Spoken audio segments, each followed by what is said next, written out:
This unlucky high schooler just became the latest target for Truck-kun, and when he finally wakes up, he's in a completely different world, a classic isekai setup. What he doesn't know yet is that he's got an insane hidden perk, the eternal youth. The story then opens in a medieval-style fantasy world, where a teenager named Ryo is lying on the floor of a tiny, run-down cottage. The place is empty except for a couple of old books and a knife sitting lonely on a table.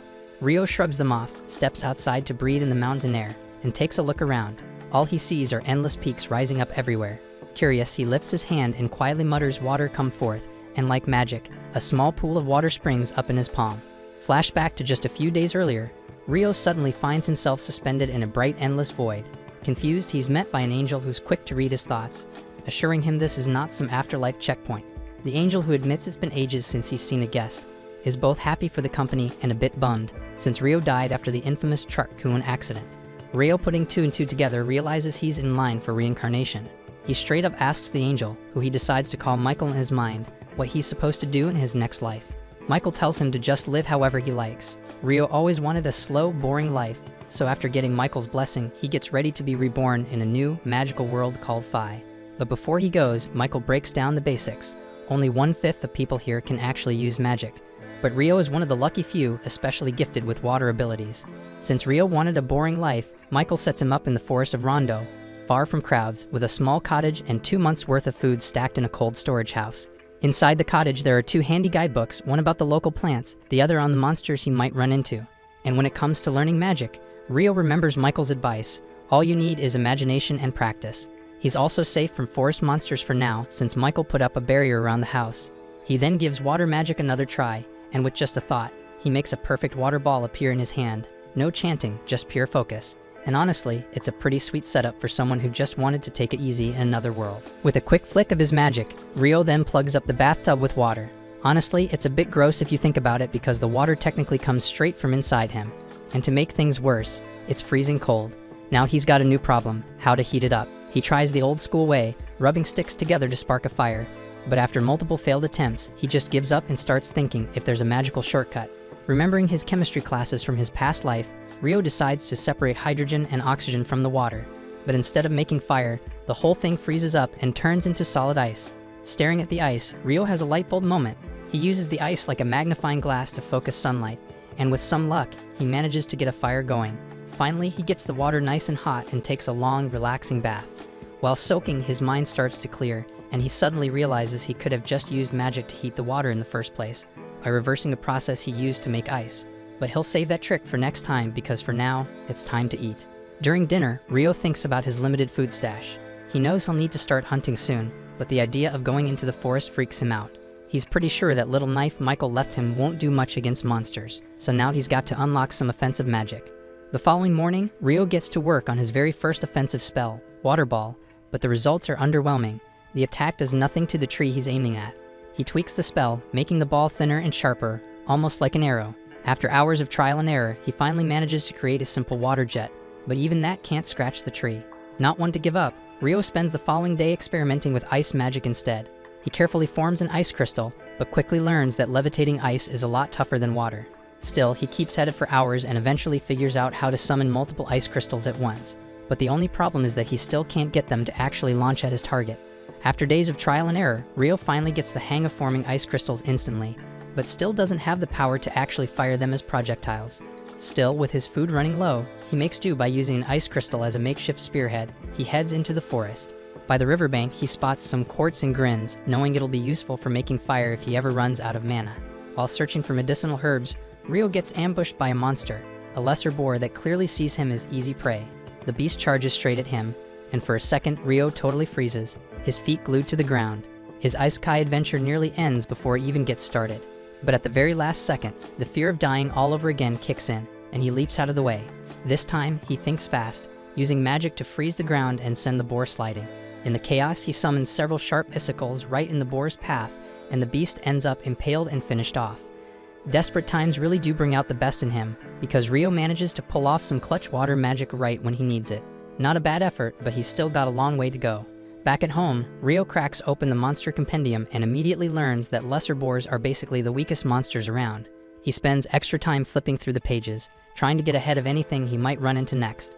When he reaches the section on dragons, the only advice is to run if you ever spot one, not that it'll help, since he'd almost definitely die anyway. Still, he's told to at least try to escape. Turning the page, he lands on Akuma, an even worse nightmare. For this monster, the book doesn't bother giving any survival tips. All it says is to pray you never cross paths with one. The more he reads, the less helpful the book seems, but he powers through. You'd think his last hunt would keep him inside for good, but there's only so much time a guy can spend indoors. The next day, he pulls himself together and heads out again, ready for whatever this world might throw at him. And the day starts with optimism because Ryo discovers a tree loaded with fruit. The first bite is so good, it almost makes up for all the stress from the day before, but his luck doesn't last. Out of nowhere, an assassin hawk swoops down and knocks him flat. It's immediately clear that this hawk is way stronger than he is, and there's no chance he can win in a straight fight. The hawk even uses invisible air magic, leaving Ryo completely defenseless. Remembering advice from his monster book, he tries to run, but there's no way he's outrunning a Dan hawk. Realizing he can't escape, he turns to face the hawk. Using his ice magic, he manages to trap the bird. Thinking he's finally won, he gets closer, only for the hawk to break out, injured but alive, one eye now damaged. Once the hawk realizes Ryo isn't as weak as he thought, it bolts. Ryo collapses in relief, complaining that this slow life he wanted is anything but slow. Trying to get home after the fight, Ryo realizes he's completely lost thanks to his mad dash from the hawk. As he stumbles through the forest, something freaks him out even more, a headless Dullahan with smoke pouring from its neck, calmly tending to its horse. But somehow, Ryo eventually finds his way back home. As days pass, he keeps training and leveling up his skills. From fighting monsters to fishing, his water magic gets so strong he can slice through mountains with it. He keeps pushing himself to get tougher, and slowly he's starting to adjust to this new life. But every night, he returns to the same spot where he found the Dullahan, challenging it over and over, not to win, but maybe just to grow stronger. There's no info about Dullahans in his monster compendium, so he wonders if it's not a monster at all, or if it's just not in the beginner's guide. After another failed duel, Ryo admits the only reason he keeps coming back is because it feels like the Dullahan is actually helping him get stronger. One night, he watches as the Dullahan creates an ice sword, holding it out toward him as if offering a gift. Taking the hint, Ryo accepts the sword, and with that, the Dullahan leaves him in peace. For the next several days, or maybe even weeks, Ryo finally enjoys a stretch of calm, but the peace doesn't last long. One day, while training, he spots a familiar figure. The vengeful hawk is back. He instantly notices it's missing an eye, so there's no doubt it's the same bird he fought before. But now it's turned completely black, and it looks much bigger than last time, which means it's evolved. The hawk charges at him, faster and stronger than ever. Ryo instantly calls up his 5-layer ice wall, but the hawk smashes through it like it's nothing. So he quickly summons a 10-layer ice wall, but the bird breaks that down too. Desperate, Ryo attacks with multiple ice crystals, but the hawk uses some kind of magic negation to wipe them out and closes in on him. Then suddenly, Ryo senses something in the air, so he leaps aside, and at this moment, Ryo's stick gets reduced to ashes by a surprise lightning attack, so in the heat of the moment, he grabs the sword he got from the Dullahan and goes after the hawk. This time, the sword actually works. He lands a hit, forcing the hawk back, but it isn't done yet. The bird lunges at him again, and with a final thrust, Ryo pierces it with the blade and the hawk collapses. Ryo approaches the fallen bird, admitting that it's one of the most persistent creatures he's ever met. He realizes that the hawk evolved just for this rematch, and as a sign of respect, he lets it die by his hand. Removing the sword, he watches as the hawk finally passes away. Ryo continues his journey, completely unaware that a dragon is nearby. Suddenly, a dragon appears and starts speaking to him, and Ryo is stunned that he can understand a dragon's voice. The dragon, glad to have his telepathy working again, asks Ryo if he's seen an evolved hawk. Ryo explains he just killed one. The dragon is surprised that a human could defeat it, so Ryo shows him the sword. Instantly, the dragon recognizes it as the sword of the Fairy King, and asks what Ryo did to deserve it. But Ryo has no idea. With the dragon's curiosity satisfied, Ryo takes his turn asking questions. The two chat until late before the dragon announces he needs to leave. But before parting ways, Ryo introduces himself and the dragon shares his name, Lewin. Things are actually going pretty well for Ryo in this new world, so well that the angel who reincarnated him checks his heavenly records again and realizes he missed something huge. Ryo has a secret ability that the angel never noticed before, the power of eternal youth. Meanwhile, down by the riverbank, we see a mysterious boy with red hair lying in the sand next to a wrecked boat. A bit later, Ryo is suddenly hit with a strong urge for seafood, so he leisurely heads over toward the shore. But the second he gets there, he freezes up, stunned by the gigantic shipwreck lying scattered across the sand. He darts forward and immediately sees a man sprawled next to the destroyed ship. Quickly dropping to his knees to check on him, Ryo realizes the guy's already gone, and there's nothing he can do. But then he hears a faint groan nearby, and excitement floods through him because this is the first living human he's encountered since arriving in this world. The survivor named Abel recalls fragmented memories of a massive octopus-like monster attacking his ship during a violent storm, causing him to plunge into the sea. But when Abel wakes up, he's surprised as hell to find himself chilling in some stranger's house. Confused but grateful he's alive, he quickly bolts upright, panicking as he searches for other survivors. When Abel staggers outside, he's even more confused, realizing he has absolutely no clue where the hell he is. Just then, Rio appears quietly behind him, startling Abel because despite being a seasoned warrior, he couldn't sense Rio's presence at all. And he is also equally stunned by Rio's bizarre fashion sense, though he decides to politely avoid mentioning it for now. Instead, he introduces himself properly and thanks Rio for saving him. Rio awkwardly replies that Abel was the only guy still breathing, and the rest were already fish food when he got there. Abel quickly assures him not to stress about it, casually revealing those guys were just sketchy smugglers anyway. But before he can say more, his stomach interrupts him with a loud growl. Laughing awkwardly, Rio suggests they continue the chat over some food. Abel follows him inside, but nosy-ass Abel immediately brings up Rio's bizarre clothing. Rio explains that he simply has no other clothing and lacks materials to craft new ones. So Abel casually advises him to just buy some, but immediately feels awkward, thinking Rio might be too poor to afford new clothes. But Rio quickly eases Abel's guilt trip by explaining he's literally the only human living in this godforsaken place, so there's nobody to sell him clothes anyway. Abel then gets curious, asking if Rio hunts to get his grub. Rio casually nods yes, and Abel curiously asks if he uses that dinky little knife he's got. With a smirk, Rio demonstrates his impressive water magic, mentioning that magic is his primary method for hunting. Abel is astonished, revealing that only about half the world's population can use magic, and he himself unfortunately belongs to the half that can't. This surprises Rio because the angel had told him that just 20% of people possess magical abilities. Afterward, Abel requests that Rio take him down to the shore, as there's something important he needs to verify. On their way down to the beach, Abel suddenly tries to act all heroic, telling Rio to stay behind him if they encounter any danger. Rio calmly replies that it's not necessary, but Abel insists, clearly not wanting to feel like some helpless damsel in distress. Rio allows him to do as he wishes, and soon they reach the wrecked ship, but all the bodies have mysteriously vanished. Abel figures either the monsters or the sea already took care of them, then awkwardly thanks Rio again, knowing his ass would have met the same fate without him. Abel grumbles a bit, mentioning that he couldn't find whatever the hell he was looking for, and says that right now his priority is meeting back up with his crew. Problem is, the storm knocked his ship far south to God knows where, leaving him completely unsure about which way to go next. Then Abel suddenly perks up, turning to Rio and casually asking if he'd like to tag along. Rio is surprised by the sudden invitation, and Abel quickly explains that he could use Rio's help to find his way back, and in return, Abel could hook Rio up with a decent job in the city, one where he might not have to dress like Mockley anymore. After thinking it through, Rio eventually agrees to guide Abel back. Later that evening, Rio stands quietly looking at the garden he's painstakingly grown, feeling a strange pang of sadness at the thought of leaving all his hard work behind. That night, he tells Abel he's heading out to say goodbye to someone important. Abel raises an eyebrow, obviously curious who the hell Rio could be meeting in the middle of nowhere, but decides not to pry, probably sensing it's none of his damn business. Afterward, Rio walks over to the lake to find the headless knight. Standing by the quiet waters, he announces he's leaving the forest for a long time. He thanks the knight for all the training, then dramatically whips out his knife, promising to go all out one last time. Without a word, obviously since the dude has no head, the knight draws his sword, ready to throw down. Rio charges in hard, delivering blow after blow like he's in the final scene of some epic anime fight, driving the knight backward relentlessly. Eventually, Rio exhausts himself, panting heavily as the knight silently retreats into the lake again.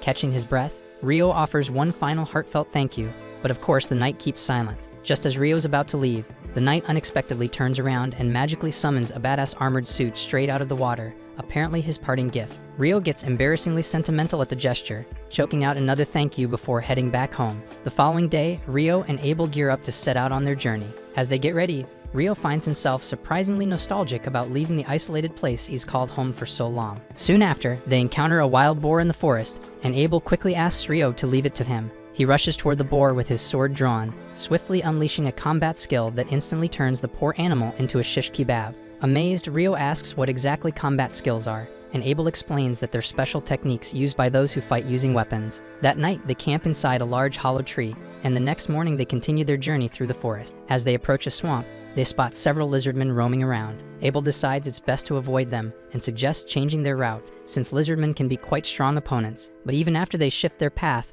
Rio senses the creatures still pursuing them from behind. Abel immediately prepares to fight, but Rio warns him that there are too many enemies this time, insisting he'll use his magic as well. Abel doubts Rio can fight without his staff, but he's left stunned when Rio instantly blasts 4 lizardmen at once with icicle lances. After the battle ends, Abel questions Rio about the spell he just cast. Rio casually replies that it was just a regular icicle lance, but Abel insists his wind mage friends are limited to casting only 1 attack at a time, while Rio effortlessly summoned 4 icicles simultaneously. Rio shrugs it off, suggesting maybe it's just a limitation of wind magic, because it's totally normal for water magic. Abel decides not to dwell on it too much, suggesting they continue their journey.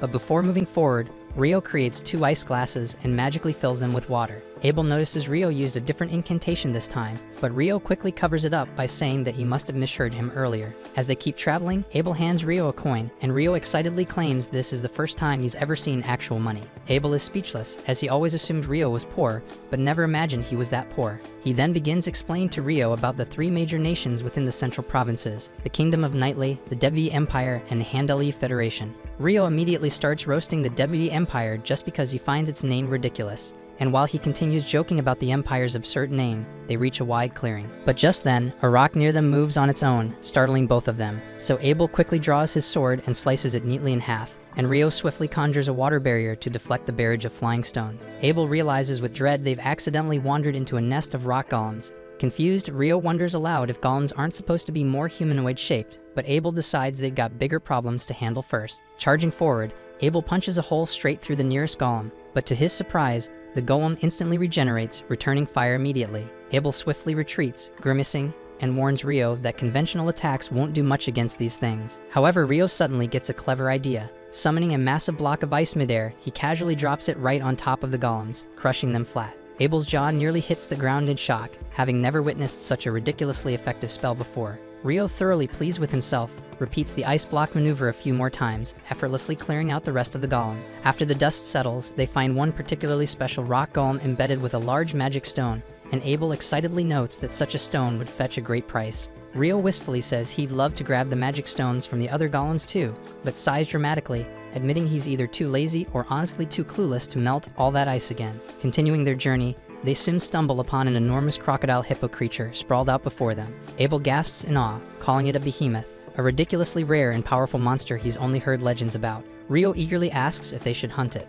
but Abel quickly shakes his head, insisting they don't stand a chance. Just then, a group of wyverns swoop down from above, capturing Rio's attention immediately. He's excited to witness an epic monster showdown. Moments later, the wyverns waste no time, launching magical rocks at the behemoth, but the beast simply roars defiantly, canceling out their magic and sending the wyverns tumbling to the ground. Impressed, Rio casually tells Abel that the massive creature likely has some sort of magic cancellation skill. Later that night, over dinner, Abel curiously asks Rio about the magic cancellation skill, since he'd only heard of certain dungeon traps having such a powerful ability. Rio's eyes sparkle at the mention of dungeons, excitedly demanding to know more. Abel casually mentions there's a dungeon in the city of Loon, exactly where they're heading. Rio dramatically loses it, annoyed that Abel didn't bother mentioning something so crucial earlier, and playfully interrogates him about any other secrets he might be hiding. Abel awkwardly asks if Rio at least knows about dwarves and elves, but Rio urges him to fill in the details anyway. After a few days, they finally reach a sprawling mountain range, and Rio confidently says they'll find some human settlement just beyond those mountains. Abel raises an eyebrow skeptically, asking how Rio can be so damn sure. Rio briefly considers telling Abel about that dragon he casually chatted with, who conveniently spilled all the secrets of this world, but decides against it, and he settles instead on dramatically replying that it's knowledge beyond human comprehension. Just as Abel's about to call him out on his cryptic nonsense, they suddenly hear a strange noise nearby. Instantly, they both tense up, weapons at the ready. Seconds later, a massive monster, a freaking griffin, soars down from the sky straight toward them, prompting both boys to freak out spectacularly. Abel immediately goes into full panic mode, his mind racing with ways they're about to become bird food, but Rio swiftly saves their skins by tossing a hefty chunk of meat high into the air. Abel quickly copies him, hurling another chunk skyward, so the griffin eagerly snatches both pieces mid-flight and casually flies away, clearly uninterested in human-flavored snacks. After a tense pause, they both exhale deeply, relieved that they're not dinner tonight, and they admit shakily that picking a fight with something like that would have ended terribly. As they continue onward, Abel starts rambling about how nobody's even seen a behemoth or a griffin in over a century, suggesting the tall mountains might have kept these powerful creatures from reaching populated areas. That reminds Rio that the wyverns they saw earlier came from the north,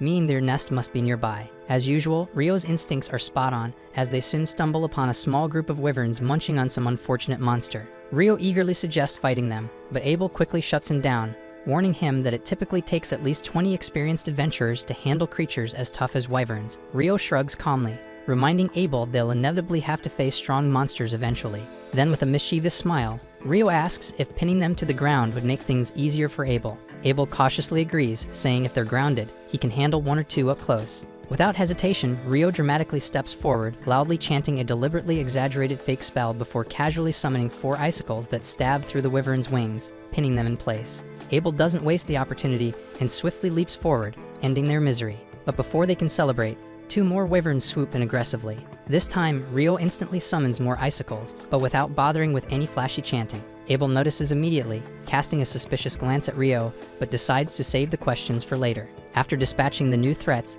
they gather the magic stones from the defeated wyverns and continue their journey northward. Before long, the pair manages to cross through the mountains, stepping out into the serene landscape of the green hills. Abel can't help but marvel at their accomplishment, not just defeating the wyverns but also collecting a hefty stash of magic stones, which once they reach the Empire, will earn them a decent fortune. This suddenly makes Rio curious, and he asks exactly which country they're heading towards, hoping it's literally anywhere but the WE Empire. Abel reassures him, saying that the WE Empire is actually farther north, and Rio lets out a relieved sigh. Seeing Rio react like that, Abel gets confused and asks if he's got some kind of personal beef with the Empire. Rio says he doesn't have anything against his people, but he finds the name WE so painfully cringe that he'd rather just avoid it altogether. Abel gives him a weird look, finding this logic bizarre as hell. Just then, Rio notices a road far ahead, and Abel quickly realizes that since it runs east to west, the mountains they crossed might not have been ordinary at all. But when Rio asks what's on his mind, Abel just waves him off, saying it's nothing and mentions that the road probably leads to a town. Rio immediately brightens up, thrilled at the thought of finally sleeping in an actual bed, and Abel tells him that he should also try out the local food there. By nightfall, they reach the town and settle down in an inn for dinner. While they're eating, Abel suggests that Rio should register with the Adventurers Guild, explaining that a guild card doubles as an ID and lets him avoid taxes whenever he enters a new city. He reminds Rio that he had to pay a silver coin out of his own pocket to cover for him at the town entrance. Rio immediately starts teasing Abel, asking if he's really keeping tabs on every single coin he spends helping out a friend. Abel cringes slightly at Rio's cheap attempt to shame him, but he pushes through anyway, pointing out another benefit. If Rio joins the Adventurers Guild, he can sell magic stones and monster materials directly to the guild at a great price. He further explains that only alchemists know how to use those materials effectively, and Rio is instantly interested, wanting to learn more. Before he can dive into 1,000 questions though, their waitress arrives with dinner, and Rio's jaw drops when he sees a plate of curry. He struggles to comprehend how curry could possibly exist here already. After all, even in the most cliché isekai anime, the main character usually has to travel far and wide, struggling desperately to recreate that perfect taste of home. Rio had kind of been looking forward to his own curry quest, but one bite proves that this curry is exactly like the one he enjoyed back in Japan. Completely overwhelmed by nostalgia and deliciousness, Rio polishes off the entire plate in seconds and immediately orders another round. The next morning, Rio is still hyped up about the curry he ate last night and playfully accuses Abel of keeping yet another juicy secret from him. Abel freaks out a little, confused about what secret Rio is talking about this time, but Rio just laughs it off, saying Abel needs to spill all the tea on any local dessert spots he might have overlooked. Abel quickly turns away, awkwardly admitting he's not into sweets, and Rio just stares after him, wondering why he's acting so weird. They hit the road again and eventually arrive at the town of Loon, a place surrounded by endless fields of wheat. At the town gate, they're greeted by Nimmer, one of the guards, who's completely stunned when he recognizes Abel. Apparently, Abel had been reported missing several months ago, so Nimmer is overjoyed to see him back safe and sound, and he warmly thanks Rio for helping his buddy return home. Nimmer enthusiastically shakes Rio's hand and then catches up on old times with Abel. Once inside town, Abel suggests they head directly to the Adventurers Guild, explaining that if he's there to vouch for Rio, he can immediately skip from newbie F rank to D rank upon registration. Usually, newbies start at the bottom, but having someone ranked B or higher to back you up can speed up the process significantly. As soon as they enter the guild, everyone is shocked and thrilled to see Abel again. People crowd around him like he's some kind of hometown hero, and Rio watches happily, glad to see Abel has so many good friends here. Deciding to give Abel some space to enjoy his moment, Rio steps outside for some air. When he starts walking, Rio suddenly runs into an elf girl, and he's instantly charmed by her graceful features and pointy ears. Strangely, the elf girl is just as intrigued by Rio, staring at him in shock because of the unusual coat he's wearing. She quickly recognizes it as the Fairy King's own robe, mentioning that the Fairy King must really like Rio to have given him such a rare gift. Completely baffled by her words, Rio tries to figure out what's going on, but before he can ask any questions, the elf apologizes, saying she's in a hurry. She adds that she hopes they'll meet again soon, and then hurries off. Rio stands there completely bewildered, still trying to process what just happened, when Abel comes outside looking for him. Abel drags him back inside the guild, introducing Rio to all his friends as the guy who saved his life. Everyone starts thanking Rio, showering him with praise and appreciation, and he decides that getting all this positive attention feels pretty damn good. Thereafter, Abel takes Rio straight up to the reception desk, confidently telling the receptionist that he wants Rio to be registered as a D-rank adventurer based on his recommendation. The receptionist is visibly stunned, pointing out that Abel and his team have never endorsed anyone before. Abel simply smiles, explaining that Rio is an exceptional case. The receptionist politely insists that Rio still needs to pass a strength evaluation before officially ranking up, so Abel asks to speak directly with Guildmaster Hugh about it. She tells him to wait for a bit, and shortly afterward, Hugh bursts into the room dramatically, overjoyed after hearing Abel is back. Abel introduces Rio to the Guildmaster, requesting that Rio be given the rank-up test. Hugh mentions they'll need proof of Rio's strength for that, and Abel casually replies that Rio is even stronger than himself, leaving the Guildmaster in total disbelief. Abel quickly backs up his claim by pulling out all the magic stones they'd gathered from the wyverns, and Hugh instantly freaks out. He exclaims that the sheer quantity of stones indicates they've taken down enough wyverns to threaten an entire country. Abel calmly reassures him that there's no danger of an attack since they've hunted the wyverns south of the Malefic Mountains. Curious, Rio wonders if the name Malefic Mountains has some special meaning, prompting Hugh to explain that no one in recorded history has safely crossed them. Hugh emphasizes that the mountains are so notoriously dangerous, even elite adventurers wouldn't risk exploring there without an extremely important damn reason. He's astonished that Rio and Abel are now the first to accomplish such an impossible accomplishment, immediately agreeing to promote Rio without further testing. Suddenly, Abel's party members burst into the room, overcome with emotion after thinking they'd never see Abel alive again. Seeing this heartfelt reunion, Hugh decides it's best to give them some space, and offers to guide Rio outside to finalize his registration. As Rio turns to leave, Abel quickly calls out, asking him to wait at the reception desk once he's done, mentioning he wants to show Rio someplace special. Thereafter, Hugh leads Rio towards his office, explaining that Abel's group, known as the Crimson Sword, is among the strongest and most respected adventurer parties in town. Rio doesn't find that surprising at all, though he's still unsure if he truly deserves the jump straight to D rank. Seeing this, Hugh reassures him by saying that while Abel is indeed strong, defeating even a single wyvern alone is beyond his abilities, which makes it clear to him that Rio played a major role in taking down the wyverns. Just then, the receptionist walks into the office carrying the equipment needed for Rio's formal registration. Hugh excuses himself immediately, saying he has piles of paperwork waiting, leaving Rio in her hands. The receptionist cheerfully introduces herself as Nina, then begins asking Rio the standard registration questions.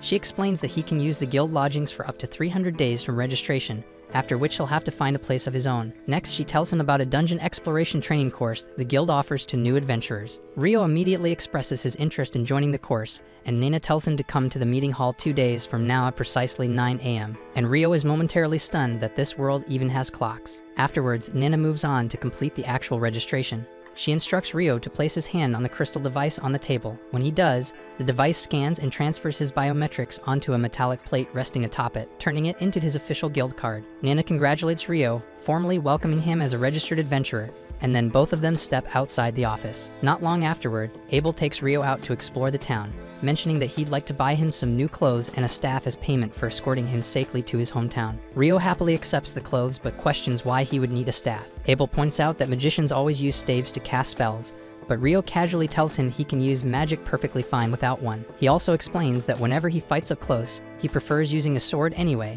so a staff would be pretty pointless for him. Abel is caught off guard by this, and he's even more shocked when Rio casually reveals the small knife he carries around actually serves as his sword. Setting all that aside, Rio mentions that more than equipment, what he really needs right now is some solid information about how things work in this world. Shortly after that, Rio learns that this world uses the exact same measurement of time as Earth, hours, days, weeks, months, and even the metric system. It now clicks in his mind that someone from Earth must have landed here a long time ago and influenced the way things operate, explaining all the familiar stuff he's come across. Right then, Abel returns from the store after paying for all the stuff Rio picked out, cheerfully informing him that the best part of the day is still ahead. Abel then guides Rio to a large inn where all his friends from the guild are gathered, throwing a lively celebration for Abel's safe return. They party until late, leaving Rio exhausted, so that by the next morning, Nina has to drag him out of bed to show him his lodgings. She brings him to a room where 2 other fresh adventurers are already settling in. The blonde guy introduces himself as Ito, and the brown-haired guy as Nils. Both greet Rio warmly, and once Nina leaves, Nils immediately starts gushing about how much he likes her and how cute she is.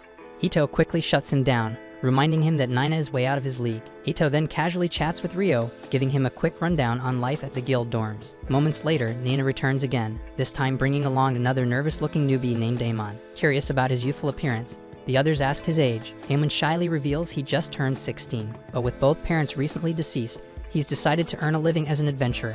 Nina gently asks them to make Amon feel welcome, then reminds Rio and Amon to join her at the meeting hall the next morning for their dungeon exploration training. At the same time, Abel excitedly recounts to his party all the incredible things he saw Rio do, using magic effortlessly without a staff, skewering wyverns with icicles, and even crushing rock golems with gigantic ice blocks. Lynn, the skeptical member of the group, dismisses Abel's stories as impossible, arguing that magic simply doesn't work that way due to limitations like range and distance. But Abel firmly insists that everything he said was true. But then another party member named Rhea comments thoughtfully that there's only one mage who has ever been rumored to wield magic of such scale, and he is the legendary Inferno magician. But since nobody has actually witnessed his insane magic firsthand, his feats remain nothing more than rumors. This leads to a brief moment of worry.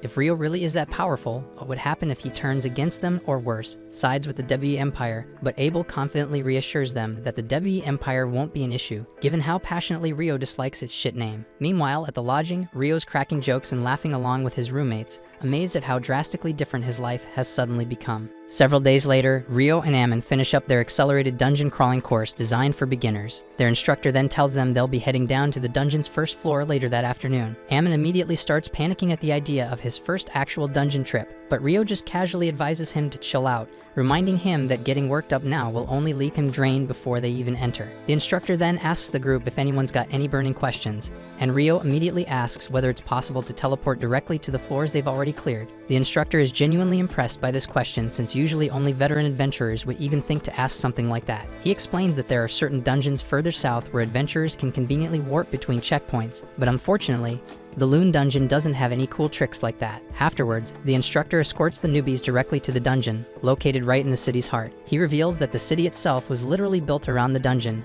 adding that every several years the monster count inside spikes dramatically, sometimes even pushing them above ground. He explains how the massive walls around the dungeon protect ordinary folks from monster rampages, but then quickly reassures the nervous newbies there's currently zero risk of any major monster outbreak happening anytime soon. Not long after, they finally reach the beginner-friendly first floor of the dungeon, which fortunately doesn't house any particularly fierce creatures. The instructor tells everyone they're welcome to explore freely, but insists they stick close to the entrance. Rio pairs up with Amon, and almost immediately Rio senses something approaching. He tells Amon to ready himself for a strike while he handles immobilizing their enemy, and Amon anxiously pulls out his sword. Moments later, a monster ant shows up, and Rio instantly recognizes it from his monster textbook as a soldier ant.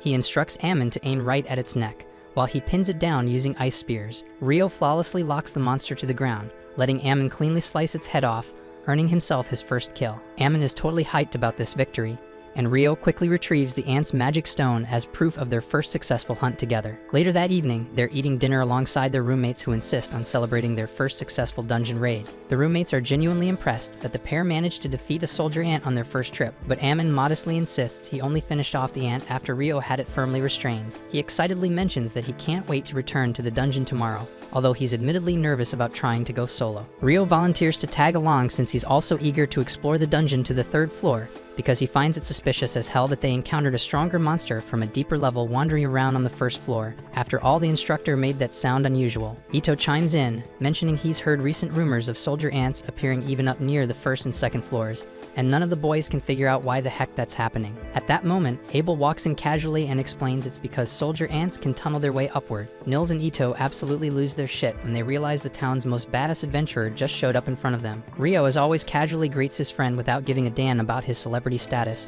prompting Abel to jokingly ask the guys to keep an eye on Rio since he completely lacks common sense. Nils immediately jumps up, saluting Abel excitedly, and declaring that he's his biggest fan. He passionately announces his dream of becoming a legendary adventurer just like Abel one day, asking eagerly if he could shake his golden hand. Abel happily grants him the handshake, gently advising Nils to chase his dream but never forget that survival always comes first. Rio then bluntly asks Abel what he's doing hanging around here this late, and Abel replies that he just returned from his latest mission. Before he can say anything else, Abel's party suddenly storms in. The girls are clearly pissed that Abel came here instead of heading straight to the guildmaster for a mission report. Abel quickly tries explaining he was merely helping out some newbie adventurers who needed his advice, but Lin isn't having any of it and immediately tells Warren to haul him away. Warren lifts Abel onto his back effortlessly as Abel starts whining like a toddler. Meanwhile, Lin suddenly stares daggers at Rio with obvious jealousy. Rio awkwardly asks her what the hell she wants, causing the priestess Ria to quickly snap Lin out of her daze and apologize to Rio for their rude interruption. As the group leaves, Ito and Nils fanboy uncontrollably over them, but Rio genuinely can't comprehend what's so damn impressive about that crew of clowns. At the same time, Ria gently scolds Lin for openly glaring at Rio,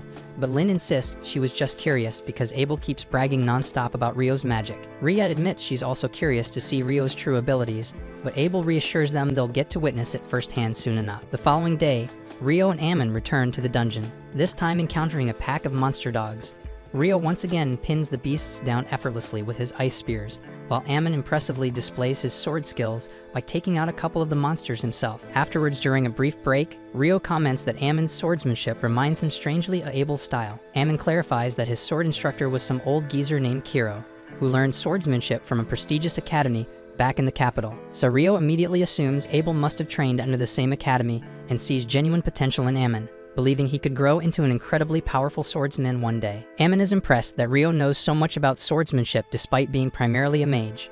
Rio casually explains that he trained under a mentor for a bit but ultimately came up with his own fighting style. He then comments that Ammon's current form seems pretty taxing physically, though it's also super reliable, and suggests he just needs to boost his endurance. Rio mentions that Abel always used to wake up at the crack of dawn to practice his sword forms during their travels, highlighting that even naturally gifted people have to bust their asses training. Ammon feels pumped up hearing that and swears he'll put in extra effort to become stronger, which pleases Rio. The following morning, Rio drops by the library and is taken aback by how freaking massive it is. He asks the librarian to point him to the alchemy books, and she leads him to shelves filled with beginner manuals. The sheer number of choices overwhelms him, so Rio decides he needs some air to clear his mind. But just as he does, everything goes pitch black as a full-on solar eclipse darkens the entire city, and he gawks in amazement at the sky. Barely a moment later, he realizes something weird as hell just happened. Everyone around him is suddenly gone, leaving him totally alone in an eerie, unsettling atmosphere. Right then, he feels something dangerous coming at him from behind.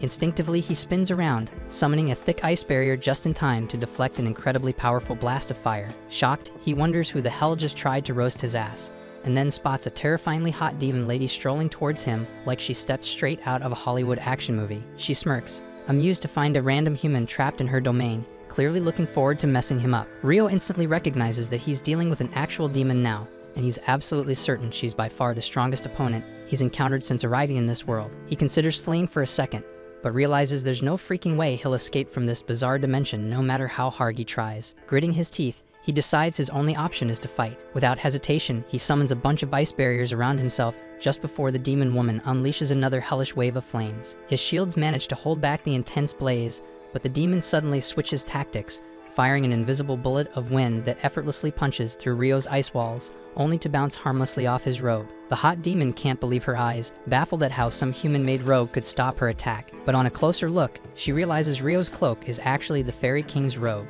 Acknowledging he must be a mage of significant skill and power to possess such rare gear and survive her attacks, she decides she'll simply cut him down the old-fashioned way with her sword rather than relying on magic. Rio also summons his ice blade to meet the demon's strike head-on, immediately shifting into a defensive stance as the fierce woman relentlessly pushes him back. She's incredibly quick, forcing him into a desperate dodge as a lethal slash narrowly misses his face. Seeing his chance, he retaliates by launching a storm of frozen spears at her, but the demon easily dances around every projectile, failing to notice the solar eclipse slowly fading away as she screws around enjoying herself. At the same time, Rio figures out she's boosting her speed using wind magic, and right then she lunges straight at him for a decisive blow. Rio blocks her strike surprisingly easily, because while she's speedy, her swordsmanship doesn't even come close to the hellish training sessions he endured under that headless knight. The demon pauses in shock, genuinely impressed, and demands to know who the hell he is to possess not only the Fairy King's cloak, but also his blade. Frustrated, she conjures a blazing fireball to incinerate him, but Rio effortlessly cancels it out with a well-timed icicle spear. This royally pisses her off,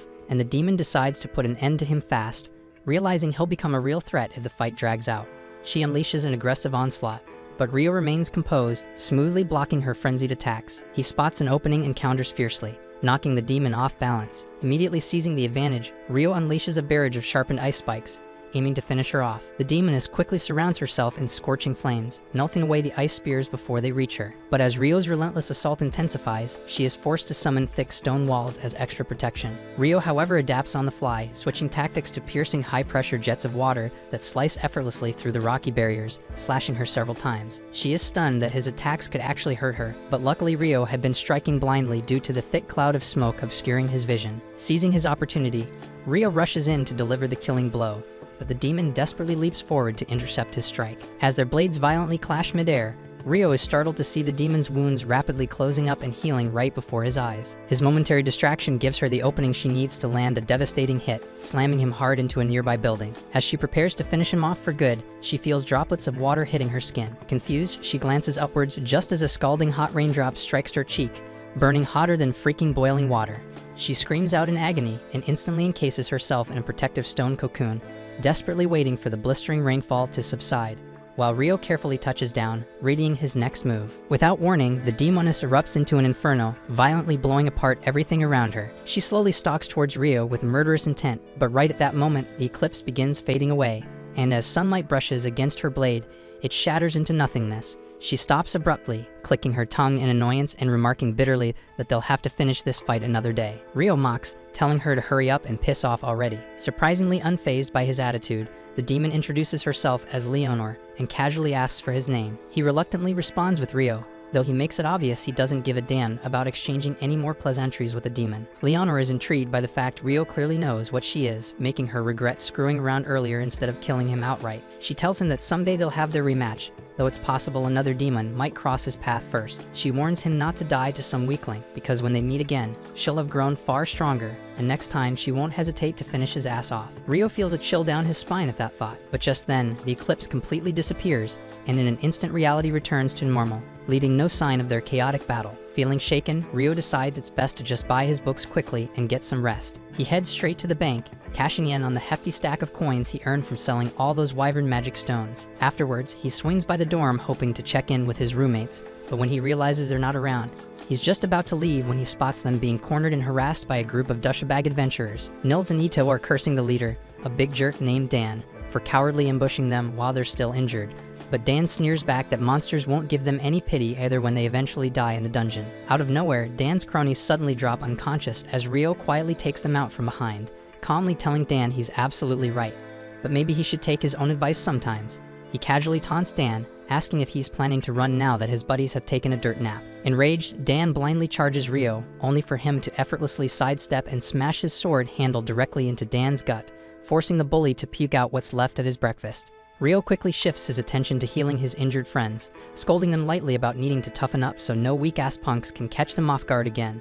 Still, he decides that right now they all deserve a good break. Together, they hit up the public baths, where Ato, their resident priest, heals the nasty wound left by Leonor's wind bullet. As everyone sits soaking in the water, curiosity gets the best of them, and they start bombarding Rio with questions about who the hell could possibly hurt someone as strong as him. Rio considers mentioning the demon briefly, but quickly decides against it, because for now relaxation is the priority, and everything else can wait. The following morning, Nils, Ato, and Ammon venture into the dungeon together. As Nils and Ammon tackle the goblins directly, Ato hangs behind, offering support and healing whenever either of them takes a hit. While Nils gathers magic stones from the fallen goblins, Ato patches up Ammon, anxiously remarking on how surprisingly tough and dangerous these goblins actually are. Nils quickly suggests they should retreat for now, since pushing any further would be suicide. Ato wholeheartedly agrees, especially since encountering goblin archers on only the 4th floor is seriously bad news. But Ammon stubbornly argues he still wants to hunt a few more monsters and earn extra cash, but Nils sternly reminds him about Abel's advice to never risk their lives over petty gains. Eventually, Ammon caves, and they return safely to the surface. Turns out that decision saved their necks, because just a few floors below them, another adventurer group was busy getting wiped out by a terrifyingly strong monster. Back on the surface, Rio reflects on how Leonor's magic skills were absolutely ridiculous, though he at least matched her in casting speed. He resolves to double down on his strengths and shore up his weaknesses, remembering how yesterday he struggled to keep pace with Leonor's insane movement speed. Though he briefly envies her wind magic, he quickly shakes off jealousy, determined to figure out his own unique solution instead. He decides to test whether using water jets to propel himself would work above ground. After all, it worked pretty well underwater. First, he creates a slippery ice platform in front of himself, then fires off hundreds of small water jets from his back to push himself forward. Unfortunately, all this effort results in him moving about as fast as an elderly grandma crossing the street. Frustrated with the embarrassingly slow result, Rio sighs, labeling it a work in progress, basically the story of his life. Later, Rio heads to the library, hoping to learn more about demons and alchemy. Coincidentally, at the same time, Lynn is also studying there, and she's desperately combing through records to see if there's any mention of a spell capable of creating an ice wall sturdy enough to crush golems, but finds absolutely nothing. Lynn smugly concludes that Rio must be some kind of scam artist tricking Abel, reassuring herself that only the greatest wizard on the continent could pull off magic that powerful. Satisfied with her theory, she puts the book back on the shelf just as she spots the elf girl Sarah. The two exchange casual greetings and briefly chat before Sarah remembers she's supposed to meet up with someone, so she has to leave. Meanwhile, Ammon and the crew return to the guild, and Nils immediately starts stuttering like an absolute simp when he sees Nina. Ito quickly bonks him on the head, snapping him out of it, and calmly informs Nina they've discovered goblin archers roaming around on the 5th floor, a completely unheard of situation, so they returned immediately to report this alarming news. Nina carefully examines the magic stones as proof, instantly confirming their authenticity, and urgently thanks the group before rushing off to alert the guildmaster.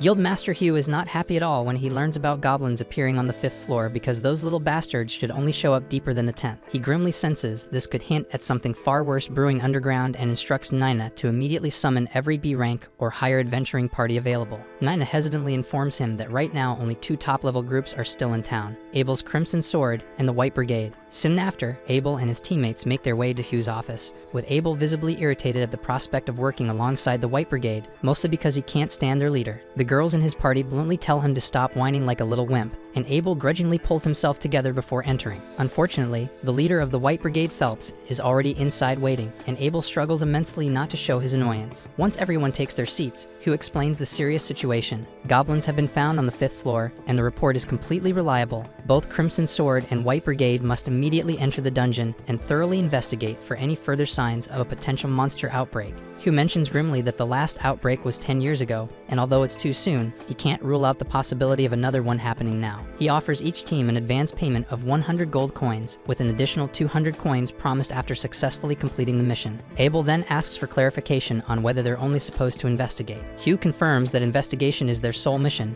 prompting Phelps to question what they're expected to do if they discover an outbreak has already begun. Hugh firmly replies that if an outbreak is indeed underway, they should retreat immediately and report back. The guild will then lock down the dungeon walls and coordinate with the knights to eliminate the threat. He also notes he's already alerted both the local lord and the Knights' headquarters to ensure maximum preparedness. Finally, Hugh asks both parties if they accept the mission, and without hesitation they agree. The following morning, Rio is already up and fully prepared to head out to the Northern Library by the time his roommates start waking up. He explains he's planning to dive deeper into alchemy, mentioning he's heard the Northern Library carries books on more advanced topics. Ito confirms he's heard correctly, adding that adventurers ranked D and above have full access to that library. Ammon excitedly chimes in, mentioning rumors he's heard about forbidden books hidden inside the Northern Library as well. Rio's eyes light up immediately, but Ito quickly bursts his bubble by clarifying that only adventurers ranked B or higher are allowed to even touch those books. The boys then wish him luck on his quest for knowledge as they prepare themselves for another dungeon dive. Rio soon reaches the Northern Library and instantly vibes with the calm, scholarly atmosphere. He eagerly begins browsing around for the books he needs, though he realizes asking anyone directly about books on demons would probably cause a scene. However, just as he's climbing the stairs to the 1st floor, he spots the elf girl Sarah standing there, and he's instantly smitten. Meanwhile, Guildmaster Hu and the 2 high-ranked adventurer parties arrive at the dungeon gates.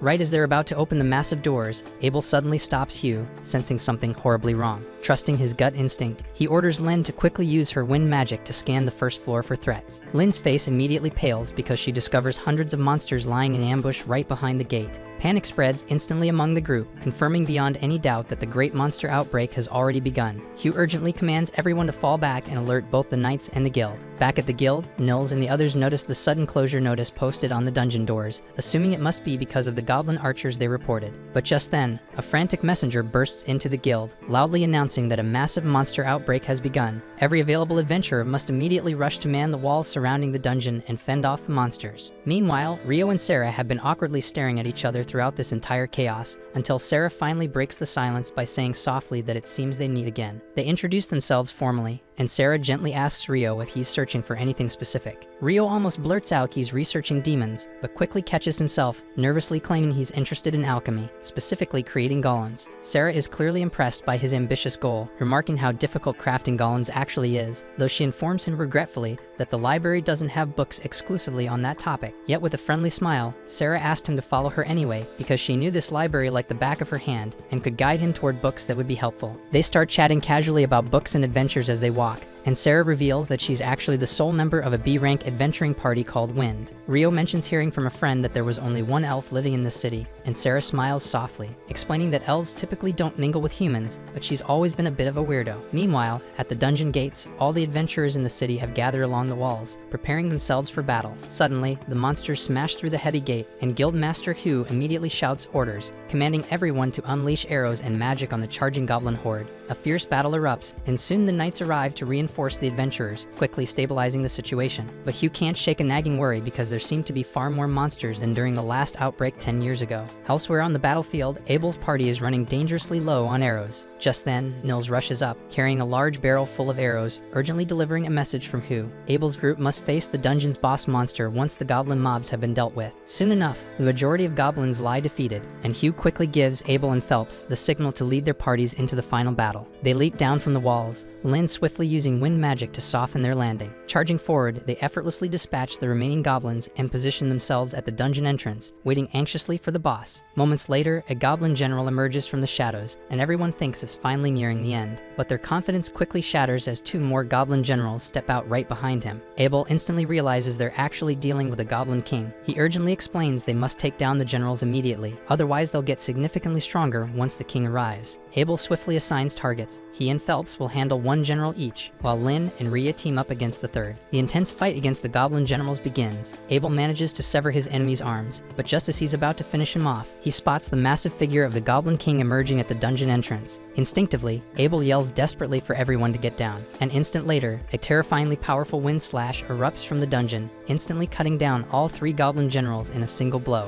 Everyone stares in shock and dread at the goblin king's ruthless display of power, but Abel and Phelps know they're the only ones capable of taking this monster down. They immediately team up to launch a joint assault against the goblin king, but their weapons fail miserably against his thick armor. Thinking fast, Abel dashes directly towards the goblin king, activating his ghost-like skill to phase through the king's devastating attack. Closing in rapidly, he uses his combat technique to pierce through the king's chest armor, striking his heart, but the hit isn't enough to finish him off completely. As the goblin king prepares to counterattack, Abel quickly signals Lynn to finish it, phasing out of the way just as Lynn unleashes her wind spears. The magical attack passes harmlessly through Abel's ghostly form and crashes into the goblin king, finally killing him. The adventurers breathe a collective sigh of relief, believing they finally won, but none of them realizes this nightmare is far from over, as something even more sinister lurks deeper within the freaking dungeon. Later, the whole group heads back to the guild to celebrate their success, and by the time Rio wanders in, he's completely clueless as to why the place is so lively.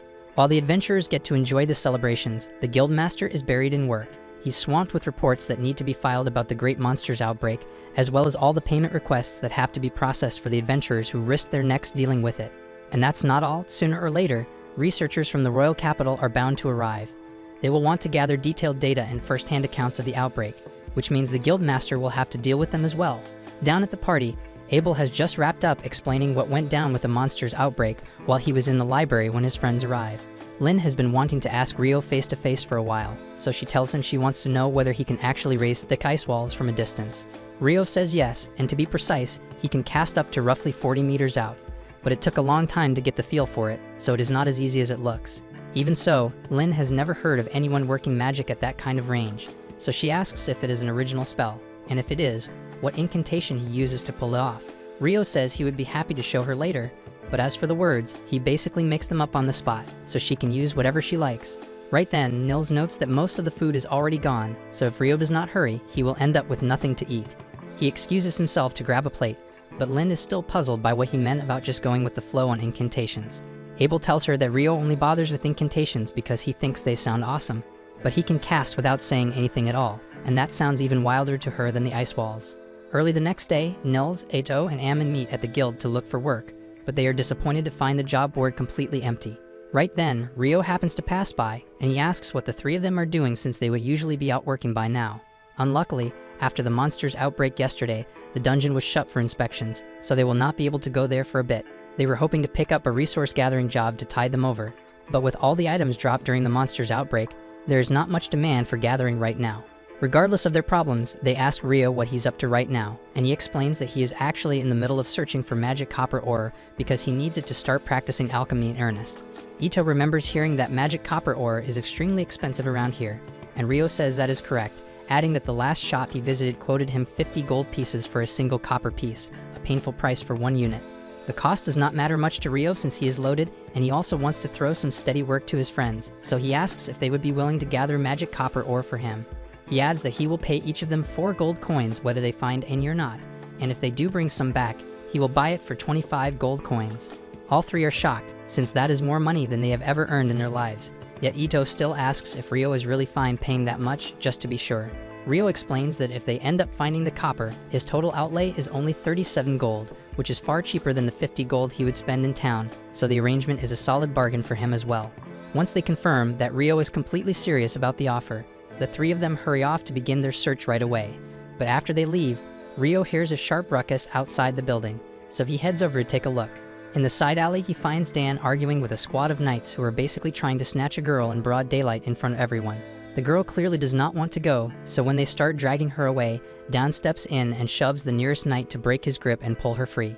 She is free for the moment, but the bigger problem is that the knights still outnumber Dan 4 to 1, and they have swords, so there is no realistic way he can beat them. The group's leader moves to teach Dan a lesson for daring to defy a knight, but the instant he steps forward, he stumbles, loses his balance, and goes down hard on the street. Everyone nearby is baffled because there is plainly nothing near the knight's boots or on the ground to trip over. The knight refuses to swallow the humiliation of tripping over himself, so he points a finger and accuses Dan of pulling some trick on him. Anyway, as he tries to stand back up with a frustrated grunt, he trips again and hits the ground a second time. Moments later, Phelps arrives, and the sight of these so-called knights turns his stomach. At first, the knights try to throw their weight around, since on paper they outrank adventurers inside the city. But their bluster bounces off Phelps because, while he is an adventurer, he is also a noble. His full name is Phelps Heinlein, and the moment they hear he belongs to the Heinlein house, they realize they have stepped in it. His father, Alexis Heinlein, once commanded the Royal Knights, which means the Heinlein name carries real pull over the order, and Phelps could likely have them dismissed on the spot if he felt like it. And had he been there while they tried to kidnap the girl, he probably would not have hesitated to end them. But right now, what he knows is they were about to swarm Dan, so he calls them a disgrace to knighthood and tells them to clear out before he changes his mind about letting them walk away. After the knights leave, Phelps looks up at Rio, having caught what he pulled a moment earlier. He had already heard from Abel that Rio's magic was extraordinary, yet seeing it for himself still amazes him, since he has never watched anyone cast from that far away with that kind of precision. Of course, he has no plan to tell anyone that Rio is the one who made those Royal Knights slip, since that would be a headache for Rio, but he truly appreciates the help because he feels personally responsible for letting such awful men become Royal Knights.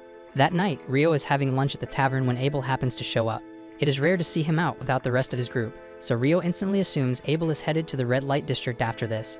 Abel freaks out and tells Rio to stop talking before people overhear him, and with Rio's sharp deduction, he figures that if Abel does not want folks thinking he would visit the pleasure district, he must already have someone in mind.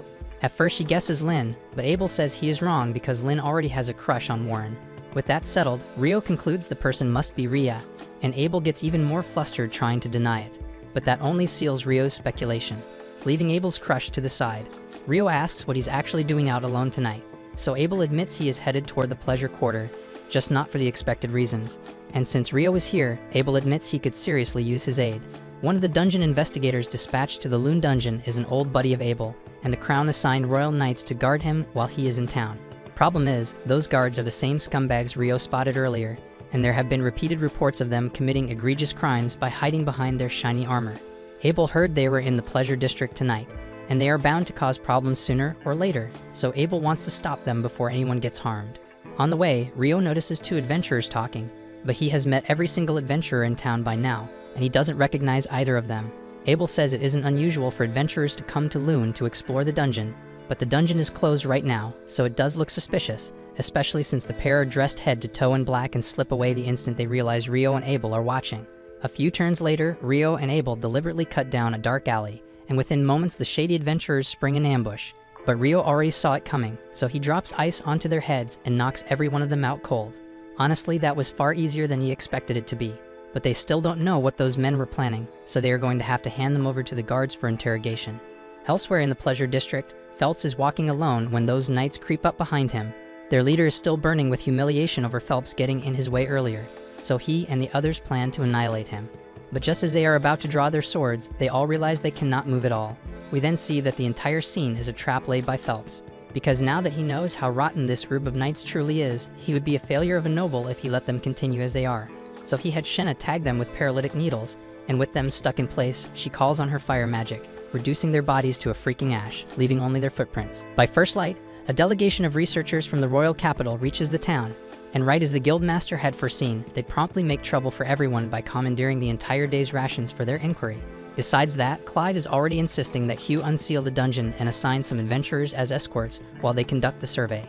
Hugh tells Clyde he is out of line, since no one knows the dungeon's current condition and it could be genuinely hazardous, but Clyde counters that he has been granted absolute authority over the investigation. So Hugh is bound to do as he says. The advisor Harold apologizes to Hugh for Clive's conduct and vows to replace the provisions taken from the town, which Hugh appreciates, yet Clive will not drop his push to reopen the dungeon and go in.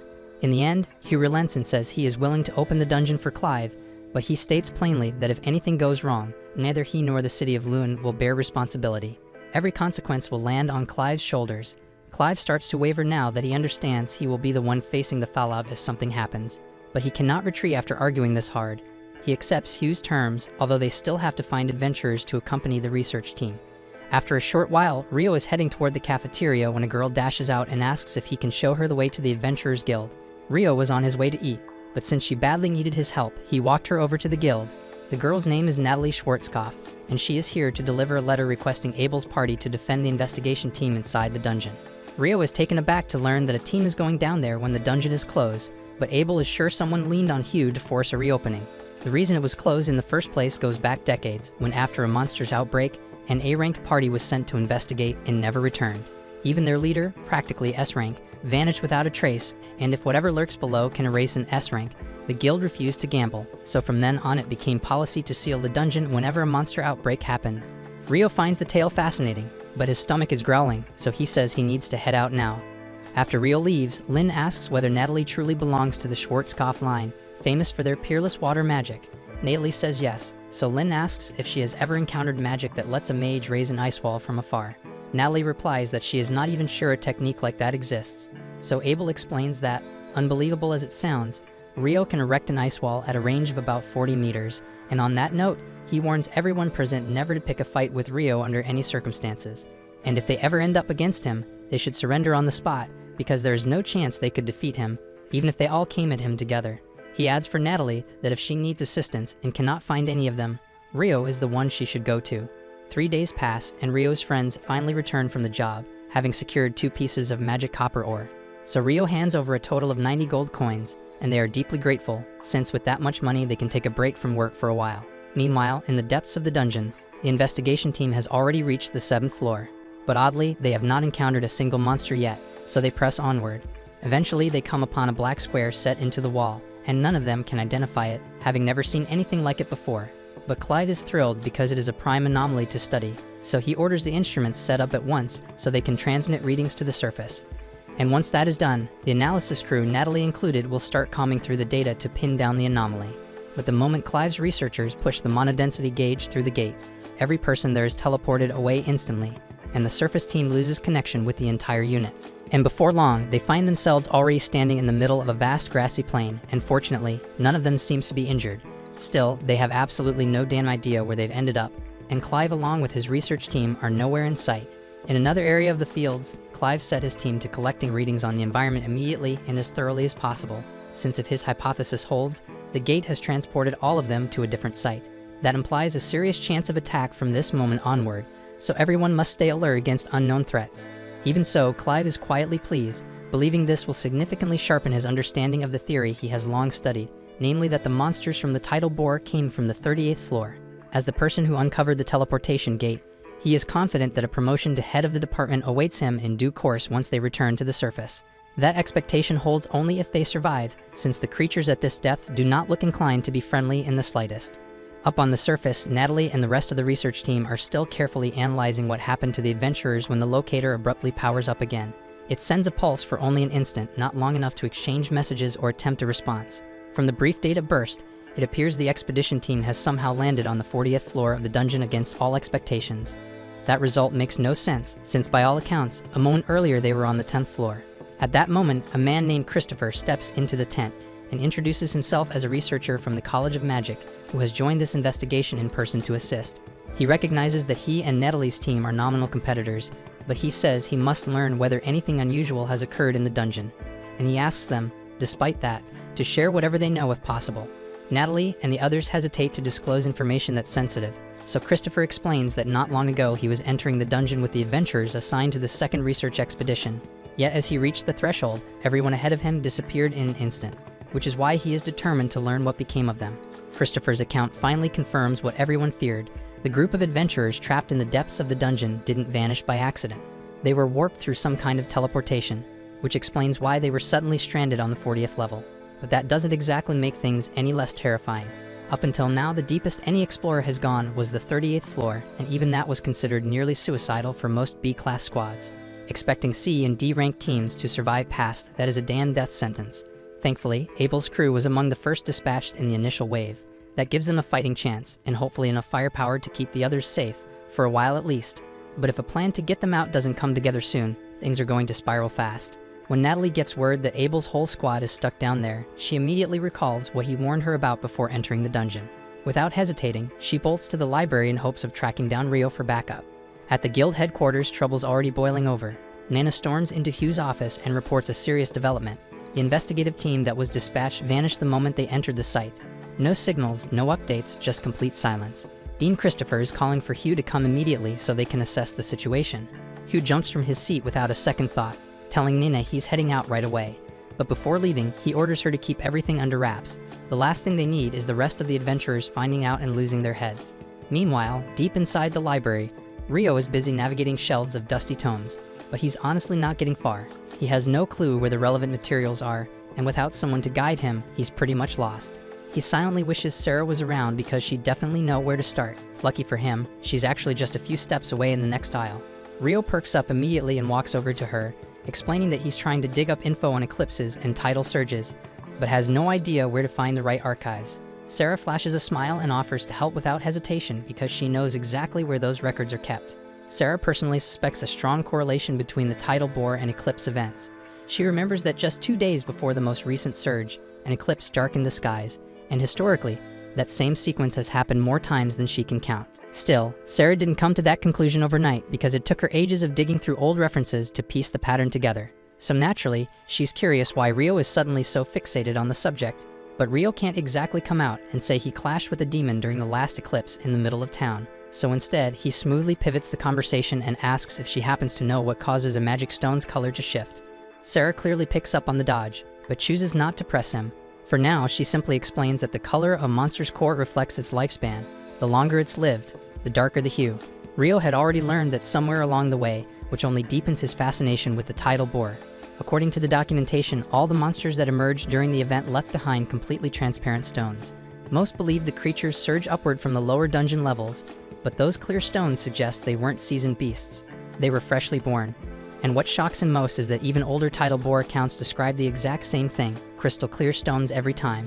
And Rio hadn't expected that kind of consistency in such aged reports.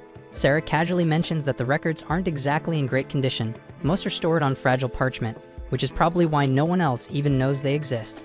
But she does, and if Rio's interested, she's more than willing to show him where they're kept.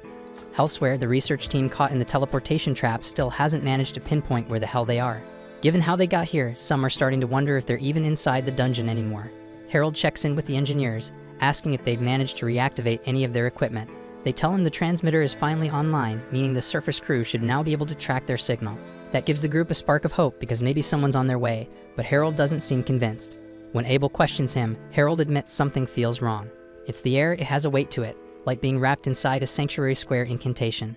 That spell was designed as the ultimate defensive enchantment, completely nullifying all magical and physical attacks. If this place shares that same energy signature, then it might mean they're sealed inside an enormous magical barrier cut off from the rest of the world. The weight of the situation is finally sinking in for Abel, and he quickly tells Lynn to deploy her detection magic to scan the surrounding area. Without delay, Lynn activates her wing-based probing spell, and the results come in fast. There's a large cluster of living beings roughly 500 meters away.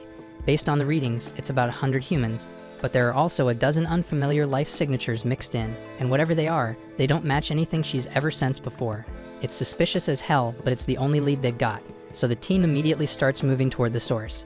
Back above ground, he receives the latest update, and it's worse than he feared because the investigation squad wasn't just delayed or lost. They were forcibly warped down to the 40th floor, and Hugh can barely process how disastrous this is. Even if he rallied every capable fighter in the entire city, there's no way they'd be able to break through to that depth. Worse yet, no one has a damn clue what triggered the teleportation in the first place. That's why Christopher firmly advises against any rescue attempt. It's just too dangerous right now, and all they can do is wait and hope their team isn't wiped out. Unfortunately, hope isn't worth much at the moment, because Clyde's unit is under brutal assault. Fiery blasts are raining down on the researchers, and while a few skilled mages manage to throw up protective barriers in time, a lot of their comrades aren't so lucky because some are hit directly, others caught in the crossfire. Clyde is still reeling, trying to piece together how things spiraled into chaos this fast. But there's one detail he can't ignore. These attackers resemble the demons he once saw depicted in ancient grimoires, and if those writings were even half right about their strength, then they're in serious trouble. Then a handful of adventurers make a desperate push forward, hoping to flank the creatures, but the attempt ends in horror. They're shredded within seconds, and any survivors are engulfed in flame before they can even react. Soon, Abel's group finally reaches the battlefield, and what they see freezes them in their tracks because the place is an all-out slaughter. Rhea's eyes then lock on the enemy forces, and she instantly identifies them for what they are, demons. She doesn't hesitate to speak up, warning the others that demons are not mere monsters. According to ancient lore, these beings are the sworn foes of deities and celestial beings alike, and if that lore is true, then bringing one down will be anything but easy. Everyone is asking themselves why demons of all things would appear in this kind of place, but Harold quickly shuts down the speculation. There's no time for questions because right now, their priority is pulling Clive's squad out alive. He barks out orders for all the mages to prepare a coordinated strike from both flanks. Just as Clyde's exhausted unit is about to be crushed, a hailstorm of conjured spears rips through the three demons pressing in on them. The spellcasters unleash everything they've got: fire, lightning, ice, wind. Every long-range incantation in their arsenal bombards the enemy. The sheer volume of attacks finally cracks through the demons' defenses, buying them a sliver of hope. But the battlefield is still crawling with enemies, so Harold immediately commands the casters to charge up another salvo. The demons retaliate with volleys of fireballs, but the adventurers were ready. Protective wards had already been raised. With their shields holding, the mages prepare to fire again without missing a beat. At the current tempo, Harold actually believes victory might be possible, but the problem is obvious. Mana reserves won't last forever. Once the spellcasters are drained, someone else will have to carry the fight, and Abel knows it too, so he unsheathes his blade, his eyes scanning the chaos until they lock onto a particularly intimidating figure among the enemy ranks. Without hesitation, he signals his squad to advance in a tight line behind Warren, who absorbs the brunt of the flames with his barrier as they dash forward. When they close the distance, Abel tears into the nearest demon, his sword flashing with precision, while Lynn and Rhea provide covering fire, their spells piercing through demonic flesh. The tactic works, and several of the fiends fall quickly, but the pace doesn't last. Lynn collapses, completely drained of energy, and Rhea's supply is almost spent as well, leaving Abel to face the monsters with nothing but his steel. 6 demons remain, and Rhea calls out a grim warning. The towering one ahead isn't ordinary. It's almost certainly a demon prince, the juvenile form of a future demon lord. According to every record, only a chosen hero has ever slain such a being. Not exactly reassuring, but Abel knows retreat isn't an option. Fear gnaws at him, but it isn't as paralyzing as when he once faced the Griffin, and that memory steals his resolve. So he charges and manages to cleave through 2 demons in a single stroke. But the victory is short-lived because the demon prince finally takes notice. Its eyes flare with murderous intent as it unleashes a concentrated blast of energy straight at Rhea and Lynn, forcing Warren to hurl himself in front to save them. But the blast knocks the 3 out. The battlefield is stripped down to just Abel and the demon prince, and for a fleeting moment, Abel convinces himself he might stand a chance in single combat. That fragile confidence shatters instantly when the demon prince vanishes in a blur and reappears right in front of him, knocking his blade aside with terrifying ease. Abel steadies his weapon and keeps his composure, but deep down, he knows he's completely outclassed because his speed, strength, and skill don't even compare. Then out of nowhere, Clive hammers the demon prince from across the field with a heavy spell, but the attack barely singes the monster, and now the remaining demons redirect their fury toward Clive's unit. Their barriers crumble under the assault, leaving the researchers to be engulfed in fire. The longer this goes on, the more hopeless it looks, so Abel takes his last gamble. As the demon prince lunges, Abel activates his zero-turn technique. With a sharp twist, he deflects its blade and pivots instantly, aiming a deadly slash at its throat. But the prince anticipates the maneuver, sidesteps effortlessly, and hurls him aside like a rag doll. Abel struggles to rise, his body nearly giving out. The demon prince approaches calmly, sword raised high, ready to end him with one swing. At that exact instant, Abel hears the distinct sound of a single droplet of water, and then Rio smashes through the ceiling above, and Abel can hardly believe his eyes. For a moment, he thinks he must be hallucinating because of all people, Rio showing up here feels impossible.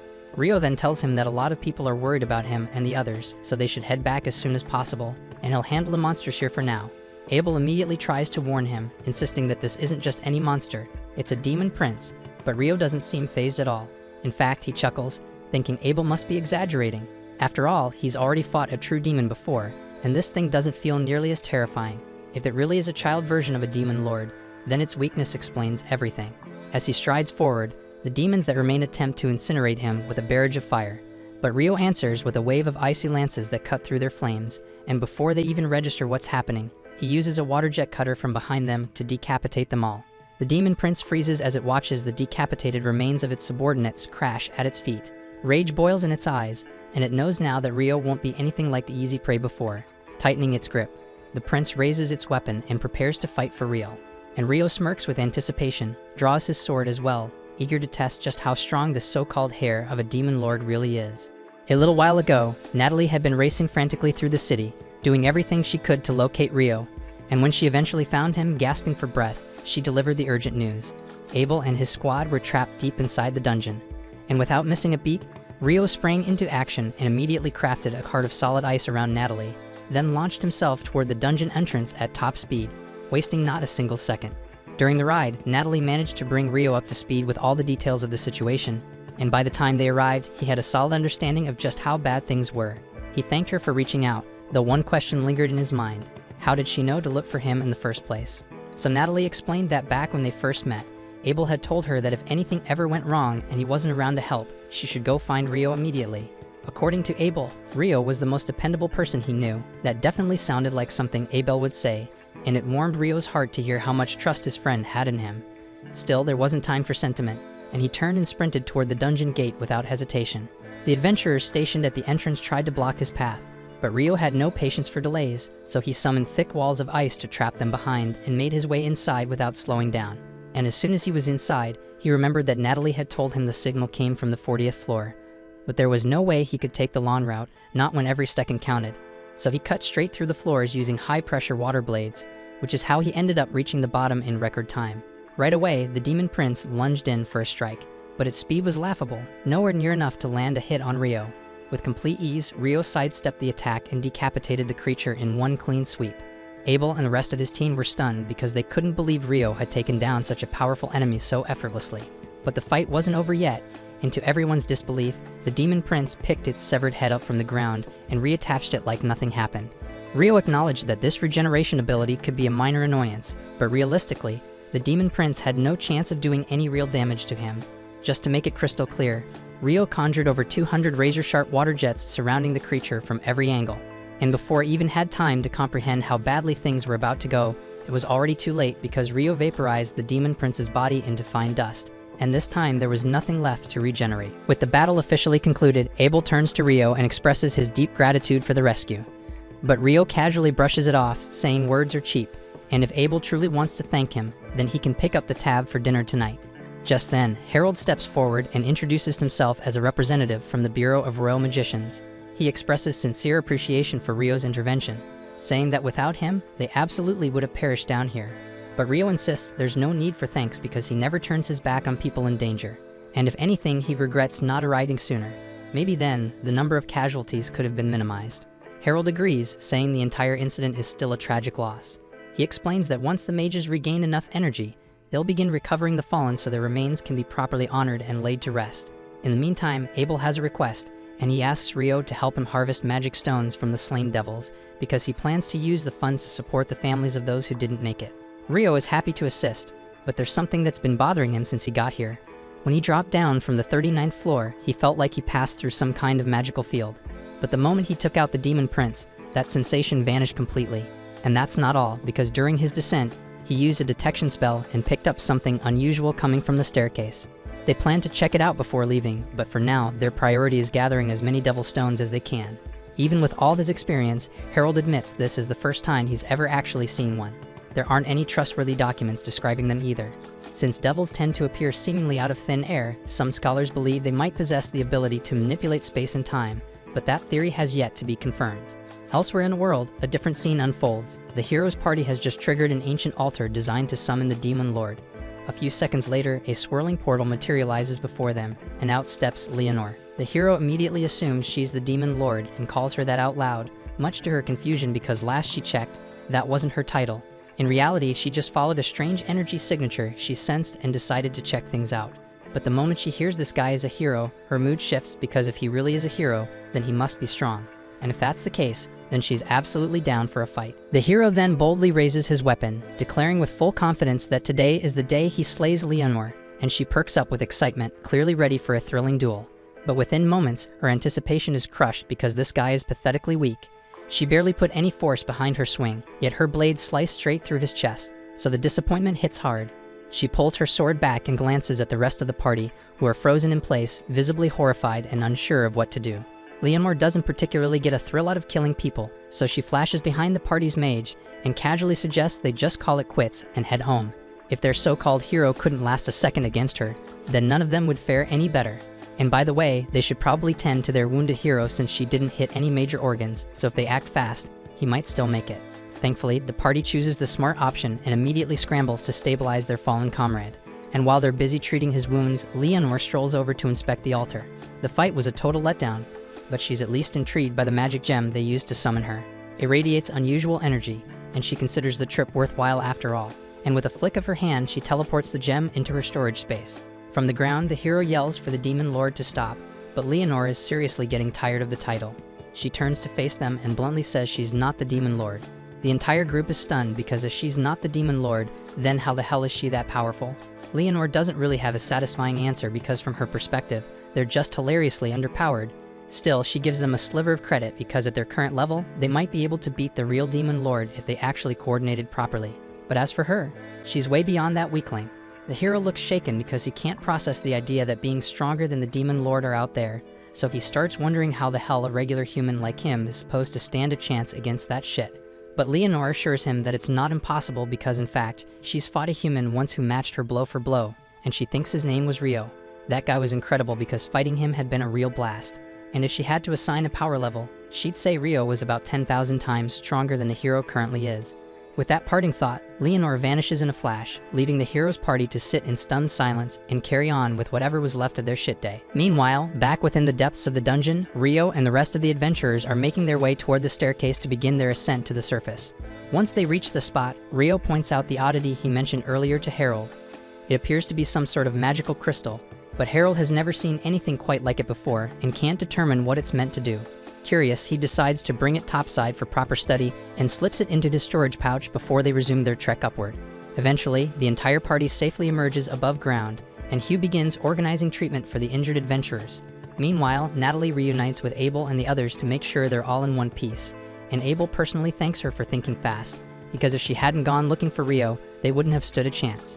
Everything seems to be winding down smoothly now, and Hugh is clearly relieved that Abel's team made it out alive, because if they had perished in the dungeon, the fallout would have been disastrous. That said, Hugh still has something he wants to bring up. He turns toward Rio and demands an explanation for why he barged past the gate guards and entered the dungeon, despite knowing it was off limits.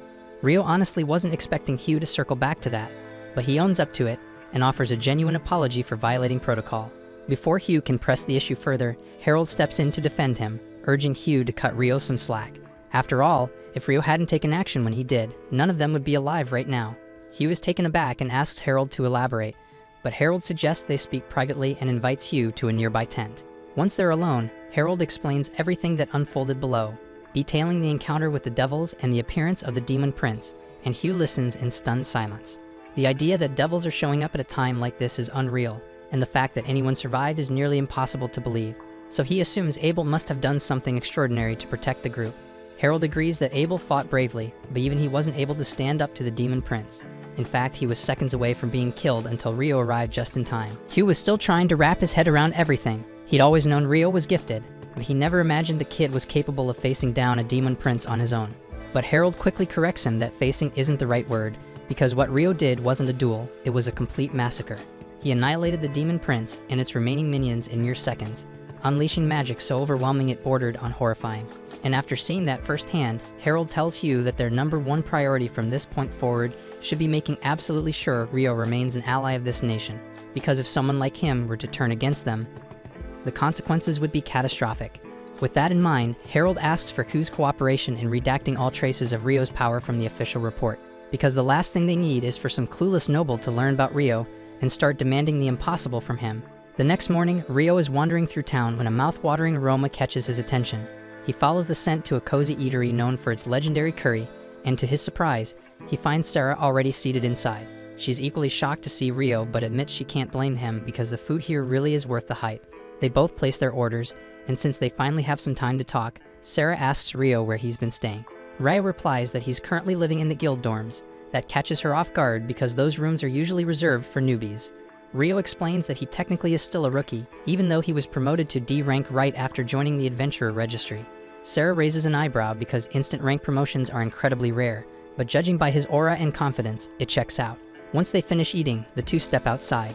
Rio turns to her and asks why he never sees her around the guild if she's a registered adventurer.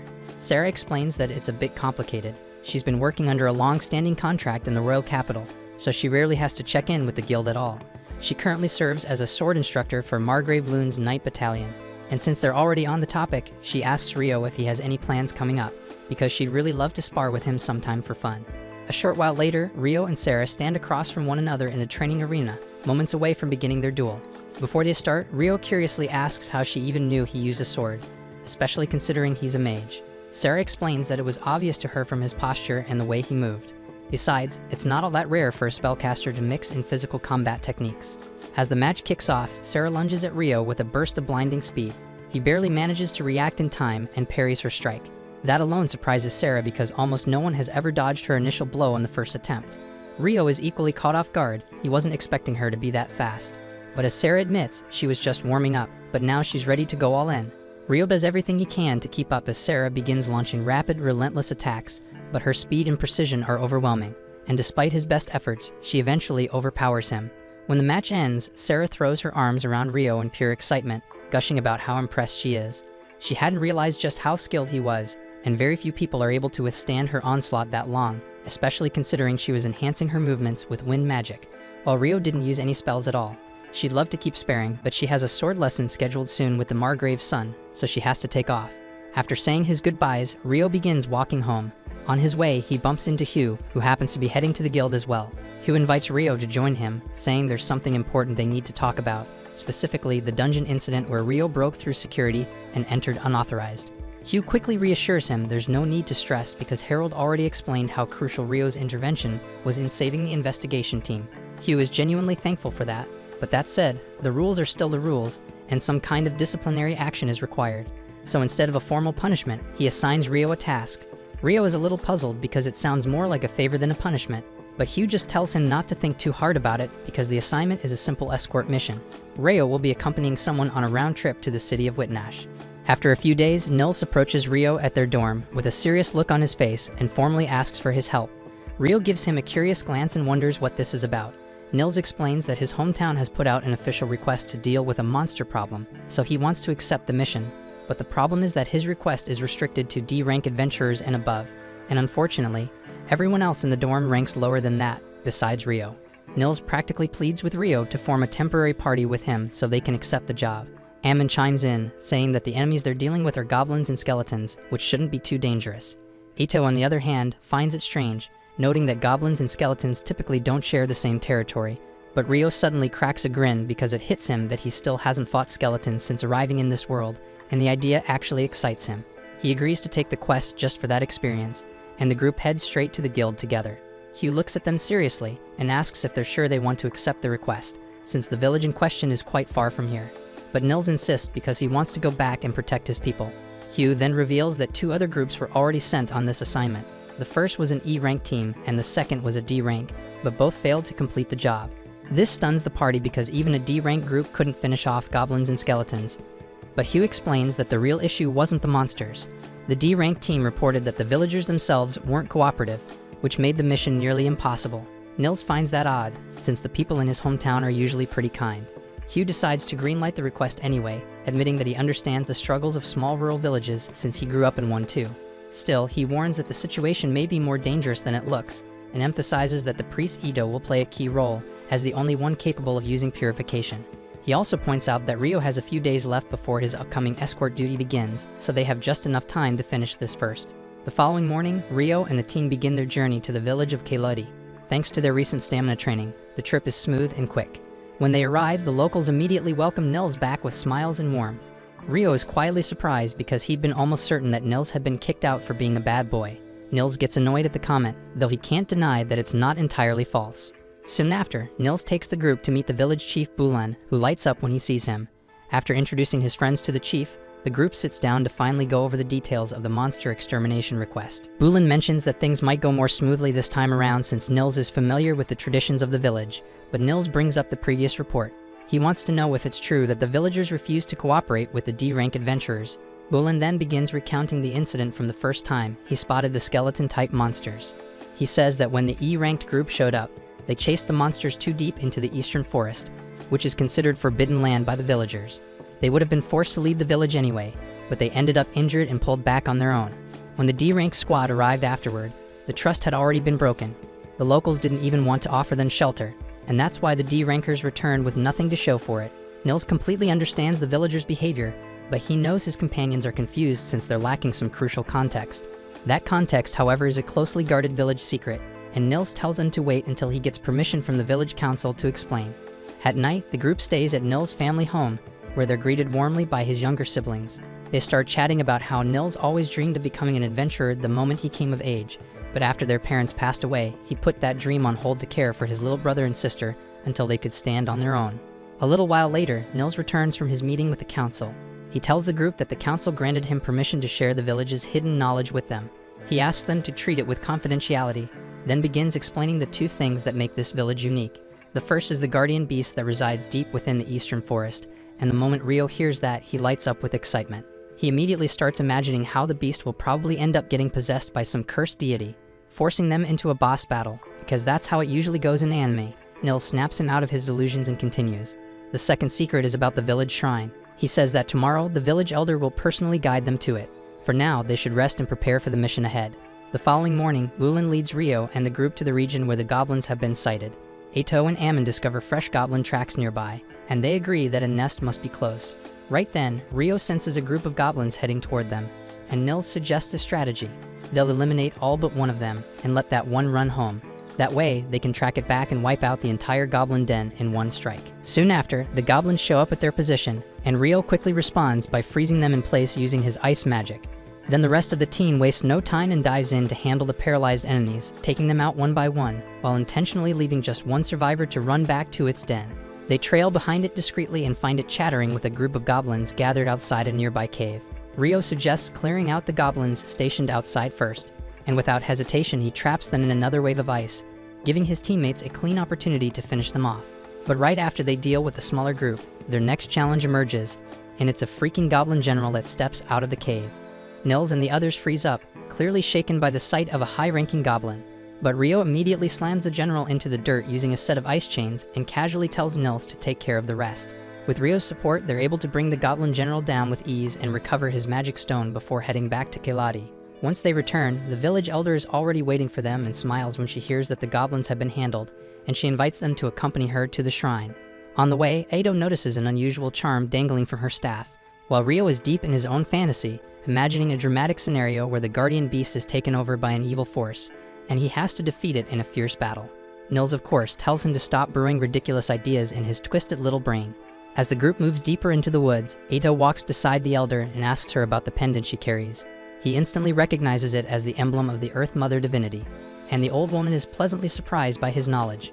Rio naturally gets curious and asks about the story behind it, so Ito explains that long ago, there were 7 divine beings who were once worshipped throughout the land. But over time, all of the churches shifted to honoring only the divinity of light. The elder says that while most of the world forgot the other divinities, their village has remained loyal to the earth divinity for countless generations. She also mentions that she's capable of healing magic too, but unlike modern priests who require chants and incantations, her form of magic doesn't need any of that. Eventually, they reach the mouth of the guardian beast's cave, and the elder calls out to him. She announces that she has brought Nils and his adventurer companions who seek the beast's approval to take on the mission. Rio can hardly contain his excitement, eager to see what kind of fearsome creature is about to emerge. Then a massive wolf with the ability to speak steps out of the shadows, and Rio is frustrated because the beast doesn't look cursed or dangerous at all, so no epic boss fight for him. The then wolf scans the group, and his eyes pause the moment they land on Rio. He introduces himself as Nkuzan, then he asks for Rio's name, which totally stuns both Granny and Bulan, since the guardian beast has never once shared his name with anyone before. Nkuzan calmly explains that his name tends to be a bit much for humans to pronounce, so he usually doesn't bother sharing it. But with Rio, he felt compelled to make an exception.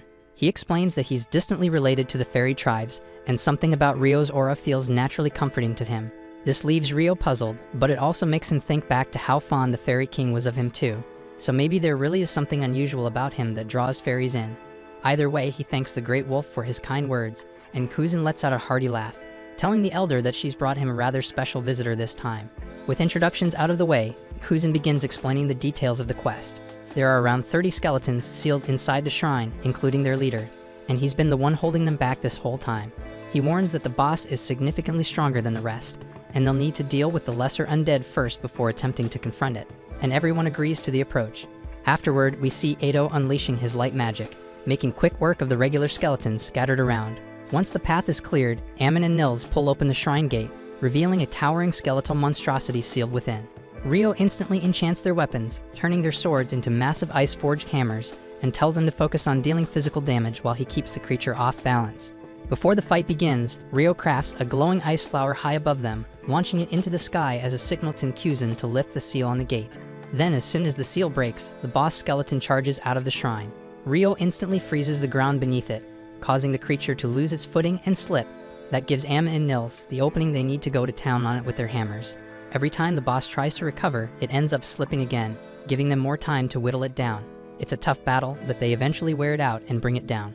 With the threat neutralized, the team decides to explore the interior of the shrine. Curiously enough, even the elder herself has never been inside. At the far end of the cave, they find a statue of the earth divinity, holding what appears to be a broken sphere in her hand. The elder suddenly recalls how the previous generation's village elder used to speak of a glowing jewel held by the statue that one day turned pitch black before shattering into pieces. She also remembers Nkuzan mentioning that the shrine had started receiving unfamiliar mana from some distant place. Putting the pieces together, she concludes that whatever this strange energy is, it's likely what gave rise to the monsters. So she decides to place a protective seal on the shrine using her magic, to keep the corrupted mana out and prevent more creatures from being born. With the mission completed, the group makes their way back to the town of Lune. On the road, they talk about how nearly 300 days have passed since they first became adventurers, and that means their time in the dorms is almost up. Nils and Ito reveal that they've already started making plans, and they ask Ammon and Rio to move in with them once they rent a house together.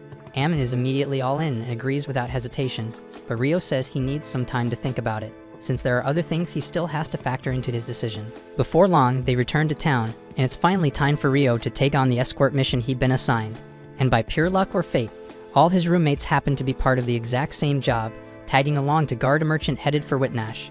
Rio is more than happy to have familiar faces on the road, and somewhere along the way, Nils casually mentions that they've named their squad room number 10, mostly because Nils couldn't come up with anything better thanks to his hopelessly uncreative brain. Edo and Ammon have already resigned themselves to that ridiculous name, and Rio doesn't particularly care either. As they travel, the friends begin chatting about how long they'll be staying in Whitnash, and they reveal that their client intends to participate in the Great Port Festival that takes place in the city once every 5 years. Rio is thrilled by the news, and they explain that the festival will be packed with sights and activities to discover. Before long, the group arrives in Whitnash, where their employer guides them to the inn that will serve as their base. He informs the guards that they are free to enjoy themselves at the festival for the next 10 days, after which they'll head back to Lune. With the announcement over, Rio and Nils immediately dash off to the food stalls, while the other two follow behind, less enthusiastic. They indulge in the city's street cuisine, much of which feels heavily influenced by dishes from Japan. The following morning, a massive crowd of visitors gathers outside Whitnash's gates. Because one prominent guest is having trouble with his documents, the entire line is held up. Among those waiting is Oscar, the most powerful mage of the Devi Empire. Already irritated by the delay, he grows more unsettled when his assistant quietly asks if he knows why the Emperor really sent them here. Oscar admits he isn't certain, but he suspects the Emperor chose to send both him and his youngest daughter, Princess Fiona, in order to deal with some ugly business without her knowledge. The assistant agrees with his reasoning, knowing how protective the Emperor is toward Fiona. Despite her youth, she is a prodigy in magic and already serves as the commander of the Royal Mage Corps, and her father doesn't want her exposed to his cold and merciless side. Oscar speculates that the Emperor intends to eliminate nobles plotting rebellion, though he has no solid proof. Still, he says it makes no difference, because his one responsibility is to ensure Fiona's safety. At night, a lavish reception is held for the aristocrats gathered in Witnash, and Fiona shows up alongside her big brother Conrad. While Conrad handles the endless gratings and politics with the other nobles, he quickly notices that Fiona looks worn out. He tells her she should take a break, and she's more than happy to retreat, heading straight to her room to flop on the bed. Truth be told, she'd rather be drilling with her soldiers than wasting time at this boring excuse of a party. The following morning, the festival opens with a dazzling parade, and Rio immediately notices Abel sitting stiffly among the honored guests. His friends catch sight of him too, and then Nils gets distracted staring at Princess Fiona. Ito elbows him and says she's royalty, way out of his damn reach, and that he should stick with the guild receptionist instead of daydreaming. Just then, Lynn and the rest of Abel's team arrive, and Rio blurts out, asking why the hell Abel is sitting with the VIPs. Ria explains that Abel is standing in for their guild master, who's set to appear the next morning. At that moment, Lynn notices a heavy wall of wind magic encasing the noble seats. Ito frowns, surprised, thinking it would be just a regular barrier. Lynn explains she's heard stories of a relic owned by Witnash's ruling family that can generate such a defense, and now it seems those rumors were real. Rio can't help but get excited at the mention of a magical artifact, but Lynn kills his buzz, explaining it drains energy so badly that they only ever use it on rare occasions. Ria agrees, adding that protecting the royals and big-name nobles from other lands is worth the expense, and Rio mutters under his breath that he hopes nothing insane happens during the festival. Lynn then shifts her focus to Fiona, pointing out that if the commander of WE's Mage Corps is here, then her right-hand officer must be nearby too. Rio perks up, curious to know who that is, and the girls start filling him in on the frightening rumors about the notorious Inferno sorcerer, supposedly a man who wiped out 1,000 soldiers with a single incantation and downed a wyvern in one shot. Ria admits no one knows how much of it is actually true, but she makes it clear she wants nothing to do with someone that dangerous. Abel's companions then take their leave, and Nils nudges Rio, saying they should also wander around the festival. Rio agrees, but as he turns, Oscar suddenly walks past him. They almost bump shoulders but quickly sidestep, exchange quick apologies, and move along. Rio continues with his friends, while Oscar pauses, keeping his eyes fixed on Rio with a sharp, lingering stare. Afterward, Oscar finds himself stuck running errands, specifically hunting down snacks for the princess, because that's the royal task she dumped on him.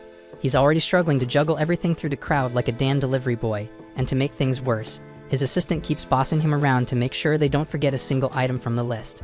Elsewhere, Abel crosses paths with Prince Conrad, and the prince casually remarks that Abel reminds him of someone he used to know.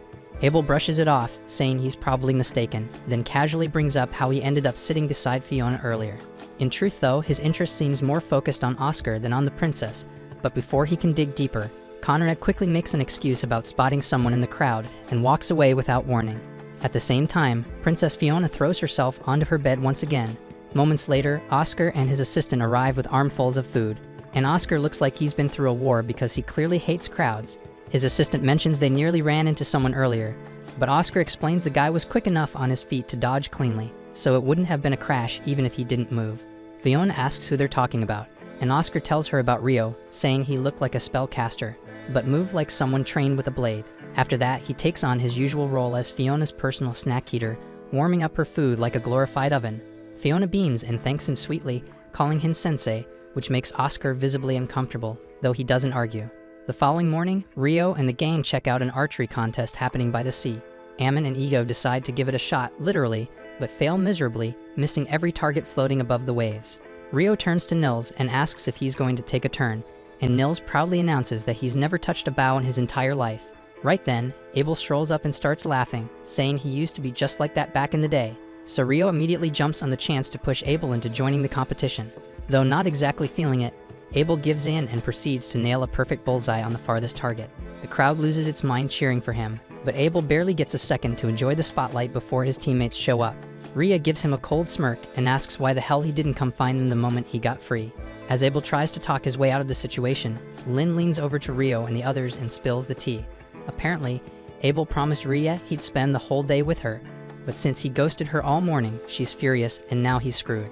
With that, Ria grabs him by the arm and drags him off without mercy, and Nils starts fangirling over Abel's cool shot, while Ito stares at Ria like a love-struck puppy, fully smitten. Meanwhile, back in Lune, Sarah was desperately looking all over town for Rio. When she couldn't track him down anywhere, she headed straight to the Adventurers Guild and asked the receptionist if he'd checked in. Nine informs her that Rio is currently away on a mission and wouldn't be returning for at least a week. Sarah was floored because she'd come running with something urgent to tell him, and now she had no choice but to sit tight and wait for him to come back.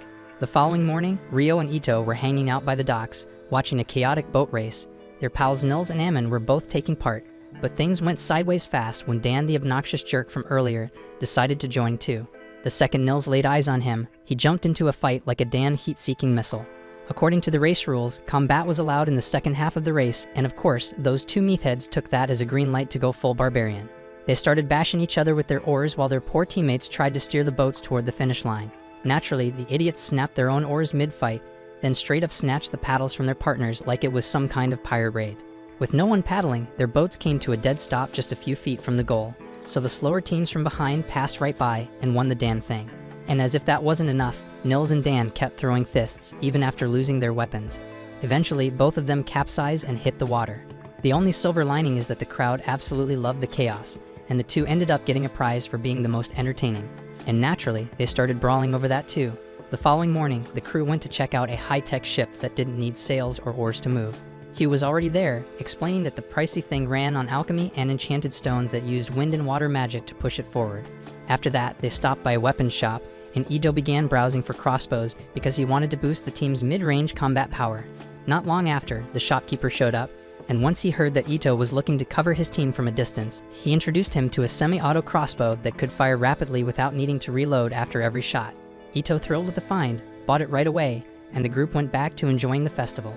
At night, Abel attended a formal gathering held for elite guests, as Hugh had returned home again. While mingling, Abel ran into Conrad and Fiona. After a quick conversation, they left, and Abel found himself oddly missing his sword, even though he logically knew that with the wind barrier in place, there was no real danger. But what he didn't realize was that he just jinxed the hell out of everyone there. Then out of nowhere, another guest pulled him aside for a private word, and at that exact moment, the ancient relic maintaining the windshield began to glitch. The mages in charge of it started panicking as the barrier fizzled out, but they barely had time to react before assassins descended and cut them down without hesitation. Elsewhere in the garden, Fiona sensed something was off. Just as she turned to investigate, the entire area was hit with a devastating magical strike from the attackers. Elsewhere, Abel sits in a closed room, holding a private conversation with the Lord of Witnash.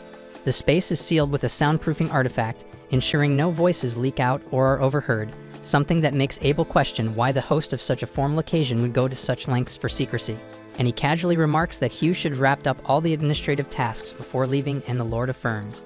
However, he explains there's a specific reason he asked for this meeting, and he wants to discuss the entry-level adventurer orientation program running in Lune.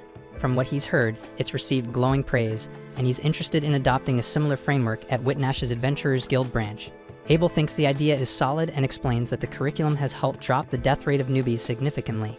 The Lord says he's already discussed acquiring the necessary materials and selecting trainers with Hugh, but he's got one more suggestion. He wants their chosen instructors to enroll in the course themselves first, so they can learn how to effectively teach the next wave of rookies. As the two go back and forth over the finer points of their partnership, neither of them realizes that the same artifact preventing eavesdropping is also cutting off all the outside noise from reaching them.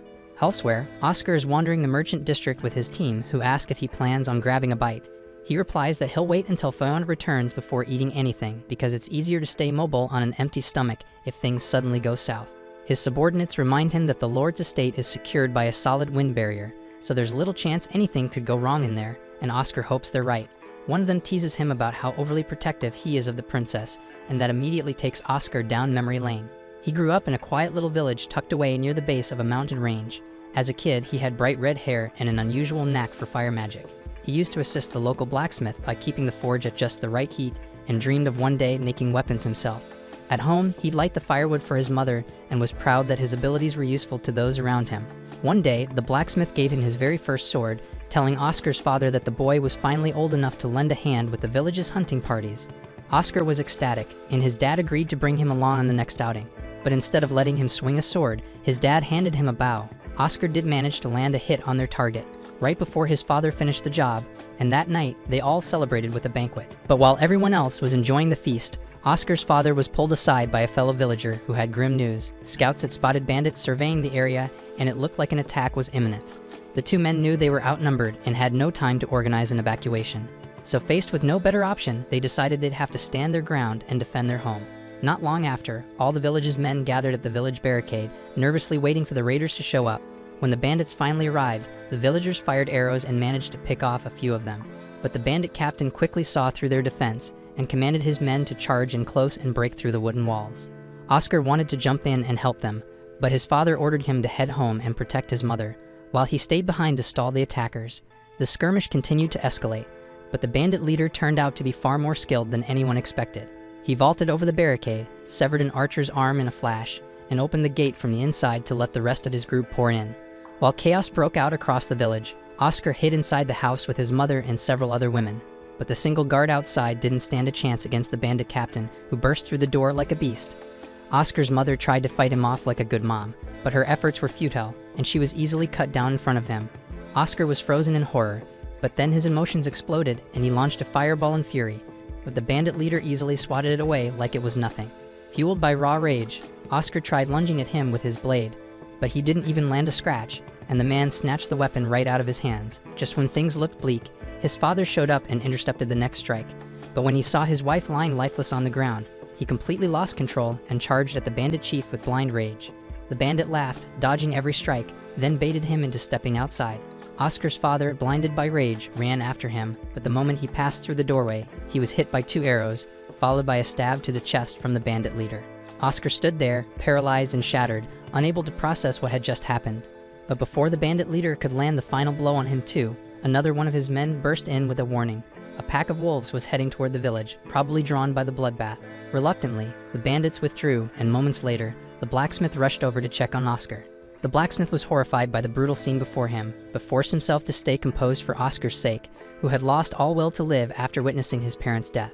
In a quiet voice, the blacksmith told him to keep living and become Batman, because that's what his parents wanted. Right then, a pack of wolves encircled the house, and the blacksmith knew what he had to do. He ordered Oscar to head for the riverbank since wolves tended to avoid water, while he stayed behind to hold them off. Oscar took off running with all his strength, 2 wolves snapping at his heels. As he neared the edge of the river, they lunged for him, but he slipped just in time, barely dodging their bite, and tumbled into the water, the current sweeping him far from the village. When he came to, he found himself inside a lavish home, cared for by a wealthy elderly man who had rescued him from the river. The kind stranger allowed Oscar time to mourn his loss, gently reassuring him that his fiery red hair was something rare and special. He explained how red hair was said to be a blessing from the fire divinity itself, and tried to lift Oscar's spirits by suggesting that his future held greatness. Oscar told the man that he had nowhere left to go and asked if he could stay. The old man agreed without hesitation, but told him he would have to get a proper education, and Oscar agreed immediately. He also pleaded to be trained with a sword because he wanted to be stronger.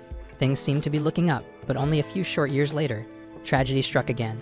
One evening, Oscar returned home to find the mansion engulfed in flames. Inside, a killer had wiped out the entire family. In a blind rage, Oscar lunged at the attacker and slashed his face, but that was the most he could manage. The man seized him by the head and ran him through with a blade. Oscar collapsed to the floor, bleeding out, but not before he got a full look at the man's face. To his horror, it was the same man responsible for slaughtering his parents. The murderer left with his gang in tow, and Oscar, barely clinging to life, memorized the names they shouted before losing consciousness. When he awoke, his hair had turned stark white, and he set out alone, broken, bloodied, but burning with the desire for vengeance against the man who had ruined him twice. Back in the present day, a sudden barrage of fireballs rains down on the Lord's estate, blowing the place apart in a storm of explosions, making the guests scatter in panic. Fiona spots her brother Conrad wounded amid the chaos. She dashes to him and casts a protective barrier around them, tending to his injuries, but he insists that he's okay. He tells her to conserve her energy because there may be worse to come. Fiona agrees, but helps him to a safer location before deciding on her next move. Elsewhere, the attackers begin rounding up and assaulting the partygoers, cutting off all paths to escape. Conrad quickly realizes that the mansion is under a full lockdown. He turns to Fiona and asks if she can summon their knights. She nods, but warns that the signal will reveal their position. He tells her they don't have a choice, so Fiona casts a beacon spell into the air. And the moment Oscar and his team see it in the sky, they take off toward the mansion without hesitation. At the same time, chaos erupts at the mansion as the raiders lock eyes on Fiona and Conrad, immediately signaling for reinforcements. Conrad quickly pieces it together. Their attackers aren't here randomly, they're the main targets. So he tells Fiona that the only way they'll make it out alive is to eliminate every last enemy on the premises. The enemy forces charge in, and Conrad responds by unleashing his earth magic to kill a few of them on the spot. Fiona picks off the rest with pinpoint fire blasts, but then Conrad hears someone nearby beginning to recite a high-tier spell. So he yells for Fiona to deploy the strongest defense she knows, and she barely manages to conjure her ultimate shield just in time, right as the enemy mage unleashes Bullet Rain, a devastating top-level offensive incantation. Her barrier absorbs the impact, saving them both, but she's completely drained afterward. The enemy, however, still has mana to spare. He starts preparing another spell, this time blending earth and fire elements into one deadly combination. Conrad hears the incantation loud and clear, but he can't decipher what it does. Fiona, though, focuses hard and starts piecing it together, then sees the ground beneath Conrad's feet tremble and keyed up. Realizing what's about to happen, she shoves him away, right as a volcanic explosion erupts, sending her flying through the air. That's the moment Oscar and his team arrive in the garden, and his eyes go wide as he spots Fiona launched into the sky by the blast. And that's when memories of past trauma come rushing back. Fiona sees him too, and before she loses consciousness, she begs him to protect Conrad. So rage overtakes him as he turns to his team and orders them to defend the prince while he bolts forward to rescue the princess. Elsewhere by the beach, Nils and the crew are waiting for Rio so they can kick off their beachside celebration. But suddenly, a giant column of flame shoots into the sky from the mansion. Nils narrows his eyes and spots a figure plummeting through the sky. Without hesitating, he takes off at a sprint and catches Fiona right before she hits the ground. Ammon reaches them seconds later, and as the two recognize the princess, Ito warns them of incoming danger. Two enemy fighters have tracked her down and are closing in fast, blades drawn. Ammon rushes to intercept and keeps them at bay while Ito shields the group with a barrier spell. Then he whips out his semi-auto crossbow and drops one of the assassins. The other one tries to recover, but Ammon cuts him down mid-step. With the threat neutralized, the three regroup, now fully aware that something serious is unfolding at the mansion. And if assassins are targeting Fiona, it means everything is going south fast, so they agree they need to find a place to hide her immediately. That's when Oscar arrives on the scene and spots Fiona surrounded by three unfamiliar boys and instantly jumps to the wrong conclusion, thinking they're the enemy. But from the other side, Ammon and the others also misread the situation, assuming Oscar's the one threatening her. So both sides tense up, ready to defend the princess at all costs. In the meantime, Abel exits the council chamber, only to be met with the shocking sight of the Lord's manor ablaze. He curses under his breath, furious that the soundproofing magic had blocked out everything, leaving him completely unaware of the chaos erupted outside. As he struggles to piece together what happened, Prince Conrad catches sight of him. At the same time in the city, Rio also catches sight of the flare fired by Princess Fiona. He's kinda let down when it disappears, not realizing it was an emergency call instead of a festival firework.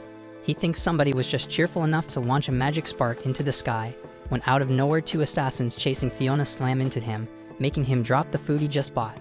Rio is pissed, since he stood in a ridiculously long line for those snacks, but at the same time, he grows suspicious of the two hooded men rushing off in such a hurry. Back by the shore, Oscar storms toward Nils and the others, yelling at them to release the princess immediately. He spits out arrogant crap about how they're too filthy to even touch her before hurling an attack their way. Thankfully, Ito senses it a split second early and casts a protective barrier to block the strike, but the spell backfires badly, and the power of the attack puts a heavy strain on his body. Oscar doesn't let up, and he fires another wave of magic bullets, and Ito, drained but determined, forces his barrier up again. This time it cracks and shatters on impact, but it deflects the shots just enough for everyone to avoid fatal wounds. The effort knocks him out cold, leaving Ammon standing as the final defense between Oscar and Fiona. Oscar launches another burst of fire bullets, and Ammon braces for the end, but at the last second, a massive wall of ice rises to block the flames. The fire mage freezes in shock to see someone counter his attack with ice. That's when Rio walks up, his aura swelling with every step. Spotting his wounded friends, Rio's rage boils over, and he demands that Oscar explain what the hell is happening. Oscar sneers, telling him to move aside because no one will stop him from reaching the princess. He fires again at Ammon and the rest, but this time Rio intercepts the flames with a barrage of icicles. Oscar instantly realizes the water mage is his real problem, so he drops the arrogance and gets serious, unleashing devastating fire spells directly at Rio. In response, Rio summons thick ice walls, each one colliding against the flames.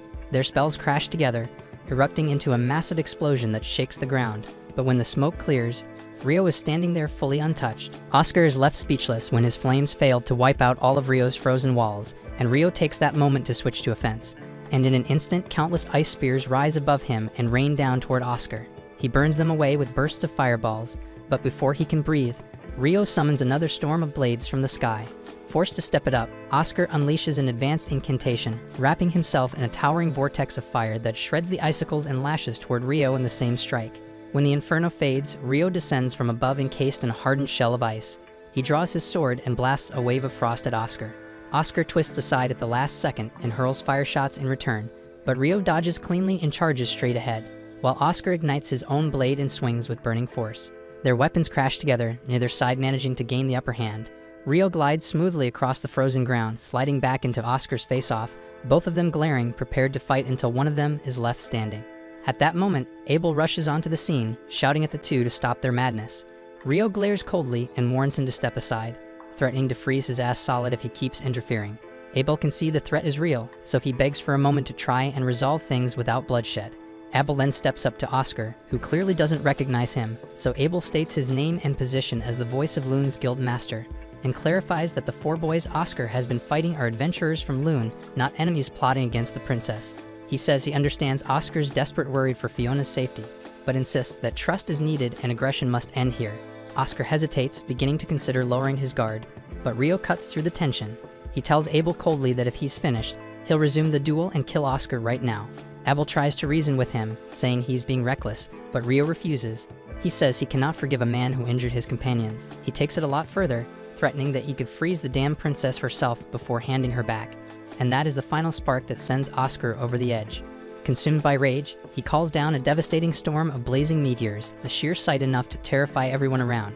Yet Rio raises water jets, smashing through the fireballs one by one, and the violent collision bursts into a thick cloud that instantly pours into heavy rain. Our angry boy then turns to Abel and bluntly asks if it's alright to kill Oscar now, but Abel snaps back, shouting that this is a matter of international stakes.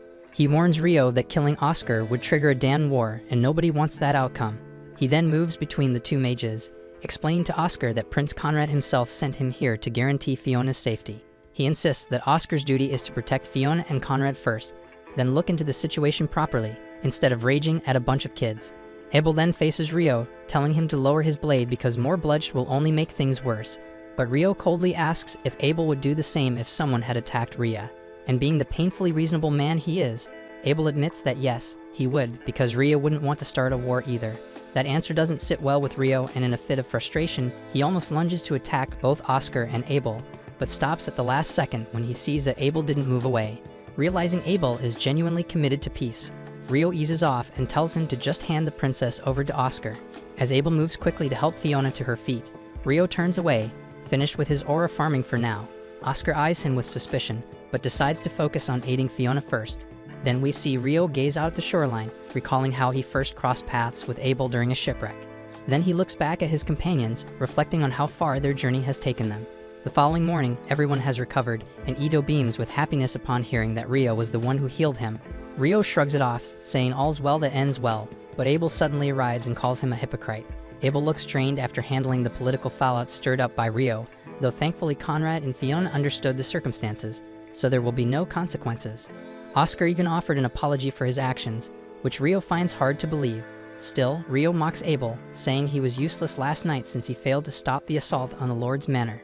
Abel brushes the insult aside and instead addresses Nils, Ito, and Ammon, telling them that the princess wishes to personally thank them for protecting her life. She has announced a reward for their efforts, but nothing for Rio since technically he did not take part in rescuing her. Elsewhere, Sarah is growing restless waiting for Rio's return. She thinks about how being alone always felt natural to her, but his company changed that, and now she can't help but wonder when she'll see him again. One day, while heading to her favorite restaurant, she unexpectedly spots Rio already there.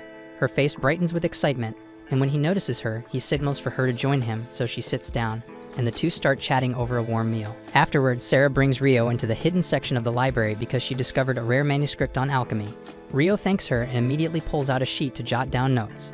Sarah points out with a grin that since the original text isn't written on proper parchment, he can't use the transcribe spell. Rio is stunned to find out there's even a spell that lets people copy documents like Xerox, and Sarah bursts out laughing, teasing him that it's literally the most basic spell out there. Once Rio finishes copying the material, he asks Sarah something that has been bugging him for quite some time. He knows she spends endless hours in the library, but the entrance fee is ridiculously expensive, so he wonders how she manages to cover it. Sarah explains that she works under the local lord, and he completely waived her fees. At first she used to pay it normally, but when the lord discovered that almost 90% of the library's revenue was coming from just her, he granted her lifetime free access. Rio is genuinely impressed, and Sarah then offers to take him to a transcriber so he can watch the spell being used. While walking, she mentions that even after spending so long around humans, she's still not very familiar with their magic systems. That makes Rio curious about her age, so Sarah quickly guesses what's on his mind, and with full confidence, she says she's 200 years old. Rio is floored that she's way too gorgeous for a woman of that age, making Sarah blush furiously. Eventually, she takes him to the transcriber's shop, and they bump into Abel just as he's coming out. Both Sarah and Abel are shocked to realize the other one knows Rio. After Abel leaves, Sarah tells Rio that they need to talk. She's upset that he's so relaxed and informal with Abel, but still acts distant and overly polite with her, and she insists he be more genuine with her from now on. Later, Rio meets Abel back at the inn and reminds him about his promise to treat him to dinner for a week after the dungeon incident. Abel freaks out because he completely forgot, but Rio tells him he's changing the deal anyway. Instead of food, Rio now wants help getting a proper place of his own. Since his dorm stay is nearly up, he wants to buy a home with a big yard where he can run experiments in peace, and he wants Abel's help in securing noble-level property. Abel then takes him to a realtor, but the agent explains that since Rio is still a commoner, he's not allowed to purchase noble estates. On top of that, there aren't many good options at the moment, except for one farmhouse outside the city. Rio is fine with that, so they go take a look. He actually loves the place and decides to buy it on the spot for the asking price, because negotiating feels too petty for him, and also because he is so rich. With that, he starts daydreaming about living a quiet life in his new home, completely unaware that far greater things are waiting for him. But this is where the season 1 has ended. Thanks for watching, and I'll see you soon in the next anime. And remember to like and subscribe to the channel to make me continue.